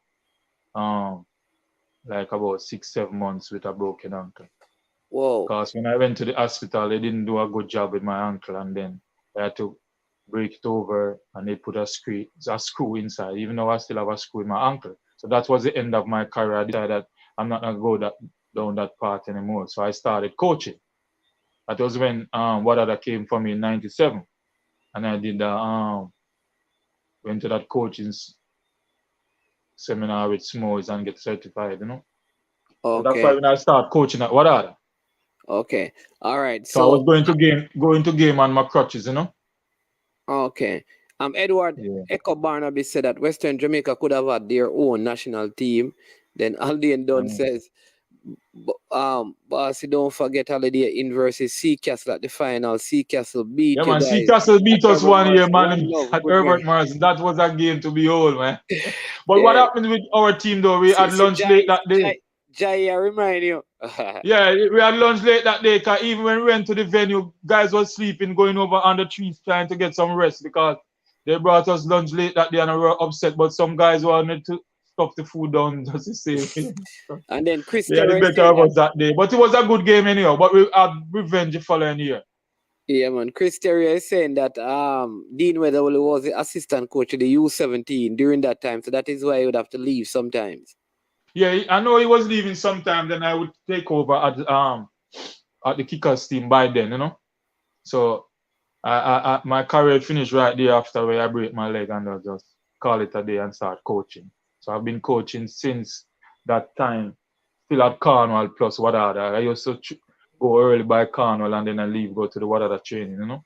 Yeah, all these somebody's asked me about this name. Remember, like Timan, where's ask you about what happened to Ninja and Timan? Ninja is still in Montgomery at by flank. And whenever I go there, Timan and Ninja and I we roast fish, you know. Timan, I haven't seen Timan in a while, but I spoke to Tati about Timan and he told me that Timan is good. He still plays ball, rides his bicycle around. They are still around, you know. Yeah, those are my partners in crime in the 91-92 team, you know. I remember the semi-final in Kingston, Timan took a corner which I bucked in to get by Arnett Garden because Arnett had beaten us 2-1 in Froome in the semi-final and the second leg was in Kingston. And man, you wouldn't be like to be under that tunnel in the stadium, man. When Arnett and Wadada was walking out, it was all nice. Arnett was like, they're dead now. You know, remember that song that came out? Yeah, with Tiger. Attack. Yes, man. So I was like saying to my players as the captain, don't listen to the noise of the market, you know, because we know empty barrel make the most noise. Because we were well focused for that game. You know? Yeah. So we beat them 2-0 in the stadium. Devon Ricketts break away early and spank one in there from, I think it was Winston Anglin, who pushed through something, gave him, you know? And then I added one in dying moments. So we won that game and went to the final where we play your team, you know? Great Reno. Yeah, man. Yeah, the great Reno. But here it is now. It says, I see, hold on a sec, because you know I have to take this call, you know. Because this is the great Steve Butner calling. So you know it's you he want to talk to. So but I want to take this one to Delroy Robinson about the great Port Morant with the great Alan Skillcole as a coach, you know? Yes. Yeah, man, because we went by Jared Park and watched Port Morant play Violet Kickers and like they turn up the park that day, man. So we were like, this is what we want. Because you know it's a star team against an ex-star team because it was Latapi and Leonson Lewis, Richard Duck Green, Wayne Palmer, they had a Bingy Blair, they had a bad team, you know? Hold on a sec. Sir Buckner. Yes. Yeah, man. You're live on I Am Sure Sports, and I'm here with Sir Carlton Alexander. No, man, you can't be serious, man. Yeah, man. Is him interviewing right now? So you're live on here, you know. The great one. Sir Buckner, good night, sir. Cloggy, you know. Bless up, daddy. Bless up, daddy. So you want us to talk afterwards, or you want to afterwards? You have to call you. I don't know what you want to talk about. Anything you want to talk about, I am game. Oh no, man, because I saw you calling, so I wasn't sure. No. I heard a call, but I have a problem with my phone in Jamaica at the moment. For the simple reason that I connect as early as I want to connect, so sometimes I have to call back.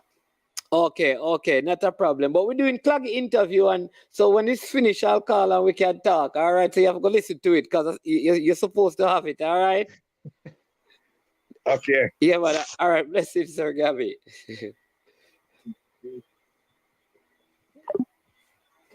Yeah. So so you're a part of that famous match. Yeah, man. We played. We watched Port Morant against Violet Kickers, and they behaved really badly in the park against Violet Kickers. So we were like, yeah, this is it. So we were playing then by the Wembley Stadium. That was a new stadium built out by Red by. Yeah, man. I know Wembley, man. We're the so, swamp. Yeah, that's you know we run there. So a whole things, you know, a whole big war going on Wembley already, you know. When we there already Reno and Wadada, the man get stabbed up, you know, and all them cut up in a bus and thing, you know. What I say? Serious rivalry used to go on back them days, you know. So what happened now is that the first game was rained out because we had a torrential rainfall that day. So we see people coming through the mangrove to that game, you know, man. That game was gonna be a bumper crowd.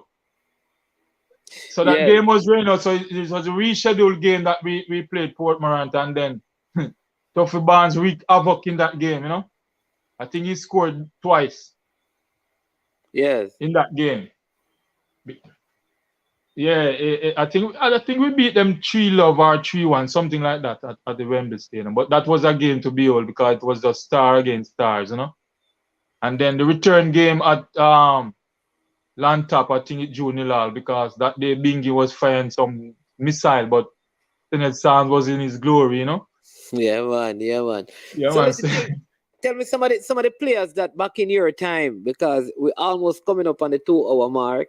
But tell me some of the players in I'm your gonna touch time. the coaching part yet. May I tell you, so you know that we're going to have to do, because we know, you understand me, this was so long to get in, but we're going to have to do our next one because we want to talk to you just about the coaching aspect by itself. You understand me? So here's what I wanted to do now. Talk to me about some of the players that give you the hardest time in terms of your opponents in the league, probably, you know, in the Premier League, and then some of the players that you enjoyed playing with. Well, it's been it's so much because I played for such a long time. Because if I start talking about 84, 85, you know, I have Anthony Corbett back then, Midfield Dillon in that team. We have Neville Brown. We have Albert Ashley. We have so many talent. Dean Wilmot was another stalwart defender. Spider Williams in goal was very good. You have Anthony Barnes was there. Kenneth Gaynor. So we had a good team coming right back up to when Vincent Anglin came over and Anthony Williams, because I went there 84, they came over 85. So we still have a good team with them joining that group. And then some of those players leave. So it was like Dave Brooks, who was one of the stalwart there by then when we won 86, we won the St. James Division 1, and then the 87, 88 team. Anthony Williams was one of the better dribbler that I saw in that team. He was my partner in crime in midfield. He scored a bomber. That's Anthony Fallis Williams. Yeah, who just laid the pass.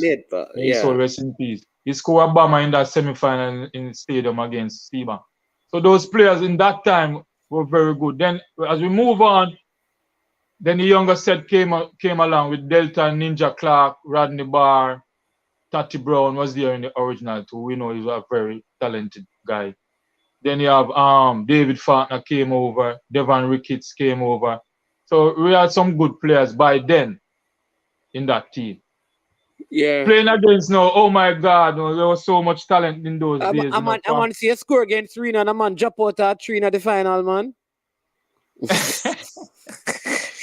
I remember scoring a diving header against Reno at Wembley. My good friend Paula Wilson was about to clear something and I dive around him and not it across past Aaron lines. I think that was one of my better goal. And then when I went to Violet Kickers, I know Daniel Coppel Ricketts rolled back something from the byline and I was running on to midfield. And when I kick it, it was from maybe like some 30. I don't think Laxi Reed moved.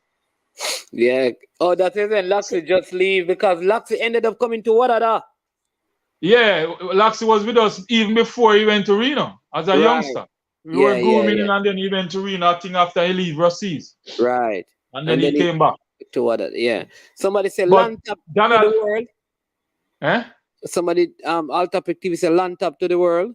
Yeah, man, Lantap did in those days. Now some of the opponent was like Latapi was at Lantap with Bingy Blair those days and Wayne Palmer. That team had those players. Then my good friend Joe Downer over at Boystown with Anjo in the defense line and Lenny Hyde and Bama Hyde and all those guys.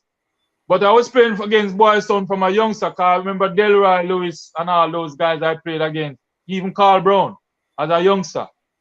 Okay. In the Boystown team. So then you have how you used to manage with man like Donald Hewitt and Easton Fumasumit and right, that's what I'm telling you now. It's so much because I played for such a long time. I had over by Reno. Even before that, I played against Big Ed, Pringle and all those guys. Okay. Yeah, I played against for a Reno team, Hampshire. All those Yes. Union, all those guys. I played against them as a youngster just going into the Wadada team.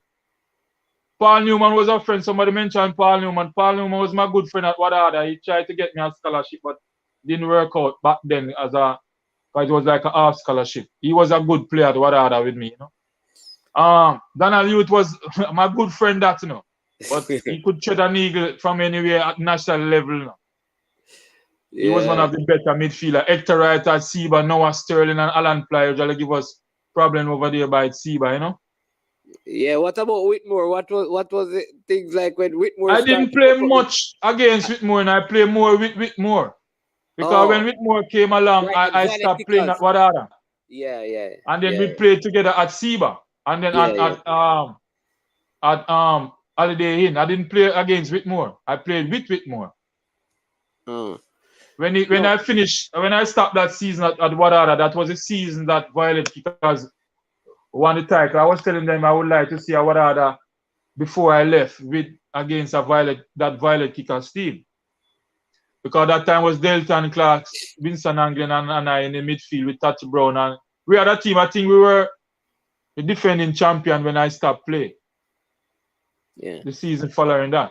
Arnett Garden have a good team also with Byron Earl and Herbert Richards, Christopher Dennis Dias. Alexander. Yeah. Yeah, they have Belly Dias was on it as well. Belly Dias, Yeah. man was speedy. Belly Dias on the wing. You have Herbert Richards. Yeah. He kick a bomber on us at the Arnett. They beat us 3-1 in that same year that we won though, you know. We got revenge later on. So they had a good team. Over at even Walter Boyd now over at when they went to Hazard, they gave us problem. It was Hazard? Yeah, he went to Hazard, they were over there. And even at Galaxy usually give us a lot of problem over there at Woodside. But sometimes what happened with our team, we didn't worry much about our opponent, you know, because we know we had a good team. So anywhere we go, we know it's gonna be a ding-dong battle. But somehow we even play in Kingston a lot of times, you know, and when we showering ball, Kingstonians start cheer for us, you know. I remember we go to Arnett back then when those field was all gravel and sand. Most of those teams was cheering for us because we were like one of the tic-tac team, you know. Yeah, who used to give you a warm time from Tivoli? Tivoli, now we have when I was back then it was the Clark brothers. Because I started playing early against Tivoli. Okay. We have Del Monte Clark, I think Dave Clark was still there. I'm trying to remember if Albert did there before he came to Wadada or he went back there. So you managed with all the big old Joe Down and the boy Stone midfield, man. The man was a giant. The man was a giant, but he was still my good friend. We all were friends on the soccer field, you know. That was the good part. On the field of play, we were all good friends, you know, but you know. Yeah. In battle, you know. Linton Archer is saying that remember Butters from Compre? Yeah, Butters didn't play. Mr. Tomlinson didn't play a lot because what happened when he came to Wadada, remember that famous Reno semi-final, I think we lost 3-0, he got a red card. And then I think sooner or later he migrated. So Butters never played a lot with us at Wadada when he came over from Robert Morrison. I think he left the show pretty early. And you know, somebody not to leave out. Somebody remember one of my favorite player, man, Tapazuki. Yeah, we played with Tapazuki also at Wadada, man. That guy used to turn up the park real time, man. This is one of the man. Yeah, man. Tapazuki used to leave a lot of defender in dust. Yeah.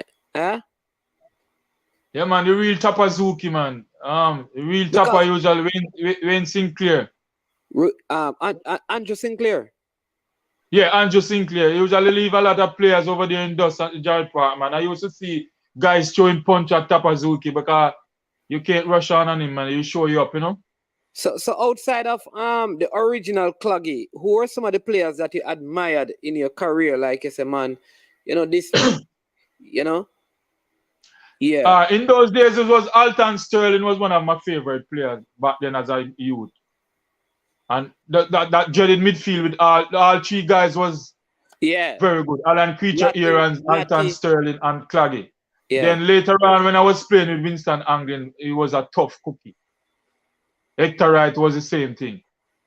Yeah. Because we all played together, you know, but against them it was same thing. So even like in training it was the same thing. One of my little youngster that I liked back then was Socrates Christie when I was coaching and got Yeah, Buta. man. What I'm just yeah, man. I was like Socrates Christie, Yes, bad one of man. the thing, and then I used to have a guy out of Rusty's that I used to love, Coach Ainsworth Carr. He was out Yeah, of man. Rusty's, They like a won the bad. daCosta Cup together with Fogarty. Yeah, right. It was very good, you know. Yeah. So with those youngsters, it was very good playing with them in training, you know. Yeah. So by then I started. I don't remember if we played Volvo with Federmat though, you know. I'm trying to remember. I know that time it was like a zone thing. I know they were in Seba zone. I remember that famous game that he mentioned with Noah. Yeah. We were playing in Kingston and coming home and listening to hear the score. Oh, so yeah, I don't remember if I play against Federmat, you know. He was even one of my idol back then watching Veer, him and Midfield Dylan. What they're talking the match when punch Noah at Jared Park and Yeah, I wasn't there because we played in Kingston that game and was coming trying to hear how that game went, you know. Yeah. So Federmat was one of my idol back then too when he was at Veer because, you know, as I told you before, we were all coming into the daCosta Cup final. Everyone wanted to be in Jared Park watching final, and Federmat used to show up, you know, in my Midfield Dylan. That year when they won, he showed up, you know, kicking some bomber as a schoolboy. Yeah, somebody's asking about Biter George. That's Socrates Christie. Yeah, man, Socrates Christie. Yeah, man. But I coach him. I played against him at Galaxy, but when I was at Violet Kickers, then I went on to coach him at Wadada, you know. But as I said, you said we don't have time for me get into my coaching career and how it went, you know. So I coached Socrates Christie. He used to turn up the park also, you know, man. And when I brought him to Kingston one time, we played on it, yeah, and they said, no, you don't leave here, you know, we want you. Socrates Christie, yeah, man. Socrates, yeah, listen, man, I don't on the team like, at two players. There, I cannot understand because that Rusty's team had Socrates Christie, Ainsworth Carr, and Fogo. I think Fogo and Anthony Fogarty. Fogarty, right. Yeah, because I played with Anthony Fogarty at Violet Kickers when I was there. Kickers. Socrates Christie was at Wadada. Man, just fade away. away. Rest in peace, yeah, Socrates Christie was a dynamic man, dynamic player. So I played against and I want to tell you, he's one of my best friends, but he almost break my leg at Woodside. Yeah. He stepped over me at Woodside and into my shin here, you know. Ooh. I almost break my leg. Who that? But we ended up become best of friends while I was coaching him, you know. Who is that? Who did that? Socrates Christie. Yeah, man. Violet Kickers against Galaxy at Woodside. Yeah. I want to tell you this because I played against Socrates Christie and Ainsworth Carr. So I know that them it's my time. So I used to watch a lot of them. You need to be there at training when I run in the training session and both on different teams. But it was like giant to me. It's a show by itself, you know? I always tell people that during that time, though, one of my favorite footballers out of Montego Bay was Rocky Dobson, who used to play for Herbert Morrison. But I think when he finished playing... Yeah, he's around here. He's my good friend. He's around here. I think when he finished playing schoolboy football, he probably stopped playing football. Yeah, but Mitzi says it's sad that football in the West has faded. There were so many teams back then, and now the only team is at the bottom of the table. Sad, man. Sad, it is, and that is what one of the things that I'm so hurt about, you know, is that these administrators that is in charge and in control, not leading by example and not doing anything to get the football up and running, you know. I don't know if they are in the sport to get back something out of the sport, but they're not putting out our best talent and getting our best talent out there. No form of motivation, incentives to get the game back to where it was before, at the level where we can turn out good players for the national team. And I don't know if these players either don't see that there is so much to earn out of football now. Yeah, I'm telling you. It can put you on top and get you something for your family and as well, you know. And Gunnar's boss, the Tapazuki we're talking is Andrew Sinclair, big baller. He's alive and well, my friend. He's not the artist. He's the baller. Yeah, man, he's his brother. His artist is his brother. Yeah. So he get that nickname Tapazuki, you know. From his brother. Yeah. What I usually call him that's called. Now you see him, you know, in next minute, you know. He was that skillful. Yeah, he was the one. He was the real showman back then in that time when he came to Wadada in Montego Bay. You know that even I wasn't even yet at Wadada when I was putting on those shows. You know, but even when we went there, man, that team was one of the hardest teams to make in the 1984-85 season. Cause every top player you could think of was at Wadada. Cause that was what Gene Gray like. He loved to see that fancy footwork, those good players, you know. So he go all out to get these players, you know. Yeah. So, yeah, man. Boris Johnson says great memories, Alexander. Yes, man. I think I coached against Boris when he was at Waterhouse. Waterhouse, but I don't know if you remember those days now, but Boris was one of the players firm and strong that I like, you know. Yeah, Boris was complete. Yeah, but I coached against them from the 97 come up, I think. And I maybe played against them before I exit out of the game, you know. A few of those players back then. Hey, listen, people. I want the people to understand this. You know, long we have been trying to get this interview and it finally happened, you know. But here's the thing, you know. This is not an injustice, but I can't give like 10 or 50 because we need to hear about the entire coaching thing from Cornwall to Wadada. So here's the thing now, Sir Cloggy. Yeah, you have to let us do this again, you know, when we deal with now the coaching side. So I want you to take, I don't know if there's anything else about the playing and the football that you want to mention and anybody want to big up. And then we're I'm just trying to skip through some of the stuff that went on with me when I was playing, because if I have to tell you all of that, then it would be here all night. And then if I have to tell you before when I started watching and learning off my own, because it was Steve Butner time that I really get a coaching, and I have a few guys in my era. Henrik Oda guy that I used to start playing with when I was young. If we're playing 6 against 6 and 4 other guys make mistake, they have to come off the field, go home. And so Henrik and I would be playing against a lot of guys. That was where he started saying he's seen talent in me. So if I have to start telling you every little point where my career started and going, we're gonna be here all night, because most guys say I'm the historian, and if they want to know something and remember something about soccer, they call me. So that is what I'm saying. So what we're gonna do, because we are 2 hours now. So here's what I want you to do. We're gonna set up a next one where we talk about the coaching, how you got into coaching, and because people, and I want people to hear your kind of philosophy on the game and just the knowledge that you bring to the game and some of the players that you have worked with in Cornwall and in the community there, and what are some of the things that are important. Yeah, man. There's a lot of these players I work with that went to the national program, you know. Most of these youngs are from Shane Crawford to Thomas Grant to Devon Ricketts. A lot of them I coach at some point or some level. A lot of those youths that you maybe play against too at the national level. Gart Boota, just name them, Ainsworth, Carr, Sakati. A lot of those players went through my coaching, you know, at a young age, because as I tell you, I started coaching Wadada when I was like maybe 32.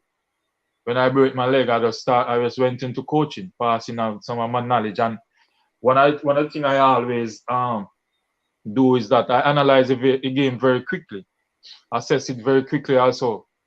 And then I could just pass it on to my team. Even here when I do some of the coaching, that's what I do. I assess a team very quickly and could know their weakness and try to exploit that. That is one of the things that I see happening in our football. I don't know who's going around looking on teams. And that is one of the things I learned from Mr. Butner. I used to get guys looking around who is striker is scoring goal and you have somebody who lock them down in a game. That is what happened with the Russies game with Kenneth Gaynor. He put a guy by the name, and I'm a good friend, Crazy Glue. He earned that name that time because he marked Gain out of that game. And it was the same thing I was saying to Dean. Why didn't you just lock down Alme McFall in that 93 final? Because sometimes you have to look on the opponent's strength, you know, and try nullify that to make your strength shine. So what I mean?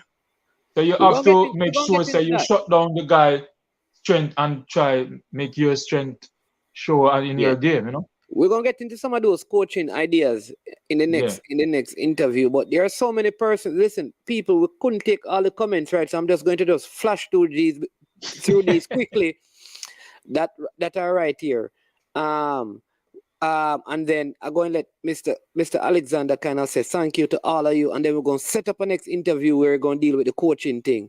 So Gunners boss asking if Tapa originally from Rima. That is Andrew. I don't know. I think he's from Duane Park. I know Tapa was living somewhere out there by Duane Park. You know, that's where I remember him from. Duane Park. I don't know if it's Vineyard Town or Duane Park. Duane Park. Original Duane Park, man. Yeah. What happened to Marlon Johnson, aka Josie Wales? I don't know that. I think he played at Wadada with us. I think he was from Glendevon. I'm trying to remember. Marlon. Yeah, I think his name was Marlon. I don't know, you know. I think he migrated early. Okay. Yeah. And then Boris Johnson, pleasure being on the same field with the greats. What's up with the great Linton Stewart? He's still around, man. I saw him a couple of months ago, you know, recently up here in Florida. I think he's around, man. And I talked to him a couple of times. That is Kong. No, he's that here, is Kong Stewart. He's around, but I don't. Yeah, I think he was in charge of something in Hanover. I don't remember if it was the SDC, you know, but he was up there in he's part of yeah. This says big up yourself, Coach Ali. This is Elvis Hart from Farmer Keeper at Village. Says big up yourself, man. Coach Okay, yeah, blessing Elvis. Yeah, man. Thomas was one of my guys that I bring along board and try to teach in the game. When he was the leading goal scorer in the Premier League, I made him into that, you know. Then Shane Crawford usually kick some real bomb off at the good old left. Yeah. And then Travis Spencer saying David Stanford Dixon and Denmark Rice Gillins. They were Marquino Gillins. He was the forward with Stanford. They were out of Herbert Morrison also. They were striker for that in that time when I was coaching at 97, 98. Yeah. They were like this David Dixon. When we used to kick free kick, no one wanted to be in the wall, man. That was like a bomb coming. And he didn't take no run up neither. 2-step off his toe and there was a bomb. But they were good players though. They scored a lot of goals at the daCosta Cup level and even for Wadada, you know. Yeah. But the thing is that I wasn't around them for long because I left the shore soon after, you know. Yeah, man. Ruby Jack. That's my good friend from Westmoreland, man. Ruby Jack. Ruby Jack. Left back. Hey, you know what is funny? So I know. Hey, listen. It's like how this player became a big footballer because during even my time, Peso can tell you, you know, he couldn't go on the field when I'm on the field, you know. Him never in that class. So when I got big now, me hear that them money up a big. I think he even played for Waterhouse. And yeah, I think so because I think he played for Waterhouse when I left because I left him there at Wadada. He was there with me at Wadada. So I kind of carve out his career into a more formidable player at left back, you know. Listen, because I'm telling you, when I was playing ball in my days, it couldn't play ball. So like when I came back now and I started hearing that him is big, but I was saying, what really I tell me, but you know. Because even then I used to what I used to do one time when I was with these players that have lesser talent and I develop these players, I tell them to retraining at certain time before the actual team training start, and I drill them like, you know. I remember I used to take Rowan Reed down by the UDC playing field and say, meet me by 3 o'clock and show him the proper technique how to take this football, open his body, view the field. So it was like giving him some first-hand knowledge of how we receive the football, how we pray the passes, how we vision the field. You know, so it was all vision and all those stuff that I teach his players. And Rowan went on to be a national player. Yeah. But that was when I left the shore. But so that was a proud moment and hearing all these stuff, some of the guys that I helped in their career, you know. All right. So it's not a pro league where these guys could make something for their family and a living out of, you know. Until Wednesday, when the Gunners take on Liverpool. I want to say.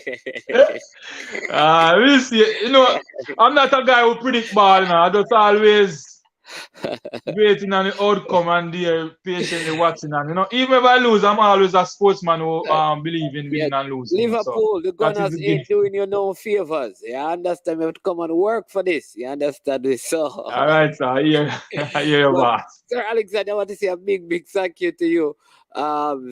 Thank you so much for coming on.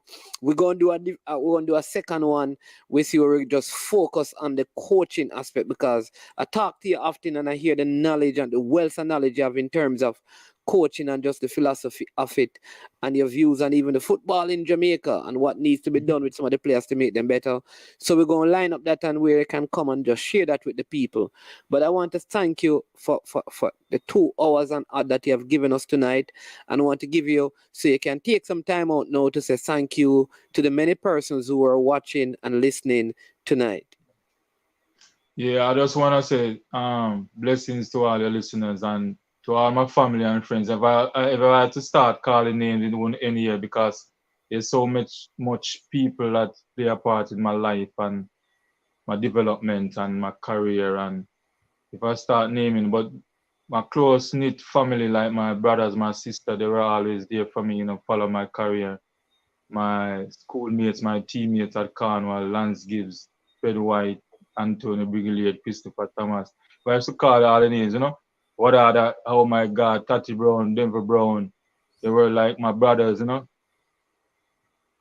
Delta Ninja Clark, Steve Clark. There were so many people in my life that is so close in it, because one thing I always show respect to all my peers, my teammates, my players that I coach. So I always loved, just because I show people that love and that respect on the ball field, whether playing or not, even outside of that, But thank you to all these folks, friends who tune in, listening, and family and friends, beloved, blessed love all the time, Yeah, I man. can't call me because I'm not gonna finish tonight if I start calling you. Mitzi, bless up. She and I talk soccer. That's my William Nib friend, We talk soccer. To the William Nib family, blessing always, Codfish, all the works. Chuwali, the whole works, I have so much friends up there in family, Because my daughter set up families from Chilani, Okay. All right, man. Blessing and blessing thank to you. all Montegonian and all Jamaicans here, me. I love Baritone. Baritone. I can't even call all the Baritone people that are and the guys that are coach and hang around me, But blessings to all, love big time. To Cornwall over there, same way, because a lot of people back then when I used to play against those teams, they want to get me, broke me up, they would say. But just learning from now, a lot of them and I have family and they don't know. Yes, I'm learning that now. Even Warren Barrett and I have family and we didn't even know. So a lot of those folks over there we have family. Even in I want to shout out some Lindsays. We have family same way and over in Clarendon. I don't know them. I've been to Clarendon playing so much ball and have so many family there and I don't met them because my grandfather is from Clarendon. My grandmother is from St. Elizabeth. So I have family all over there. So any road in Smith over there in St. Elizabeth, Lindsay's over there in Clarendon, we have family, but we just never get to meet each other, So it's a forum where I can say hello to them and blessings to them and one love, Yeah, man. Much respect. People, there you have it. Westmoreland, and I don't even get to Westmoreland. I have so much friends from you and Peso and the whole works and Donald and all those people. Mr. Brown, Donovan Brown, very close friend of mine. We play up here, see me in Palm Beach. My Palm Beach Islanders, brethren, respect to the max. Briscoe, Patrick B, all of them. I have Pablo. I have so many friends that I play with up here sometimes, but I haven't played in a while now. So blessings to you all who's listening and take time to tune in. One love to everyone all around, Can't call everybody name, but just to a few, just say Cloggy always show love and always show respect and umbilical youth for always give love and show love, Yeah, man. Yeah, man. All right, blessing. To the Jamaican people, just show love and love your brothers and sisters, And let there be peace. I hate to see when we killing each other and we killing a family member, Just be loved, show love, all right? Yeah, man. All right. So people, listen, what can I say? There you have it. Awesome time with Mr. Carlton, Cloggy Alexander. This man caused me a whole heap of problems when we used to play a thing called Western Super Cup and we used to support Reno, I tell you. But you don't know. always respect his game and thing from back in the days, you know. Great story. As usual, listen, we don't get any super chat, we don't get any super sticker, those things don't matter to us. What we want to do is to get the information out there, share the past so people can understand where the football coming from. This is a gentleman who shared with you that his mother died early. The father wasn't able to support him. Got to Cornwall College in 8th grade and won. Everything there was in schoolboy football. Everything there was at the National Premier League level in Jamaica. As a player, he won as a coach. You understand me? Still a career. No matter where you start in life, sometimes it matters how you end your life. You may not determine where you start and how you start, but you control how you finish. You can finish well, no matter how poor the start looks, right? You can finish well. You can keep working, keep trying, keep fighting, keep believing, and put the hard work out there. And it will tell you. You may never get to represent Jamaica. It doesn't mean that you have a mediocre career. You can still make something of your life. You keep doing your best. You keep trying to keep working. And guess what? The story will be told no matter what. Because here's the thing. The past cannot be erased. It may not be remembered, but it is never erased. It will always be there. And Montego Bay will always remember Carlton, Cloggy, Alexander. Wadada will always remember him. Even though you may not see a video, you may not see an article, his name will always be etched in the minds and the hearts of the people out there. All right? So big up to everyone. Couple of things I want to do. Want to big up the sponsors, right? Because the sponsors are who help to keep us going outside of our subscribers. So I want to say a big thank you to Launch Legacy. Launch Legacy, where they handle risk and seek legacy for all your personal insurance needs in Canada and the USA. Visit them at launchlegacy.com or call or text 647-989-0782.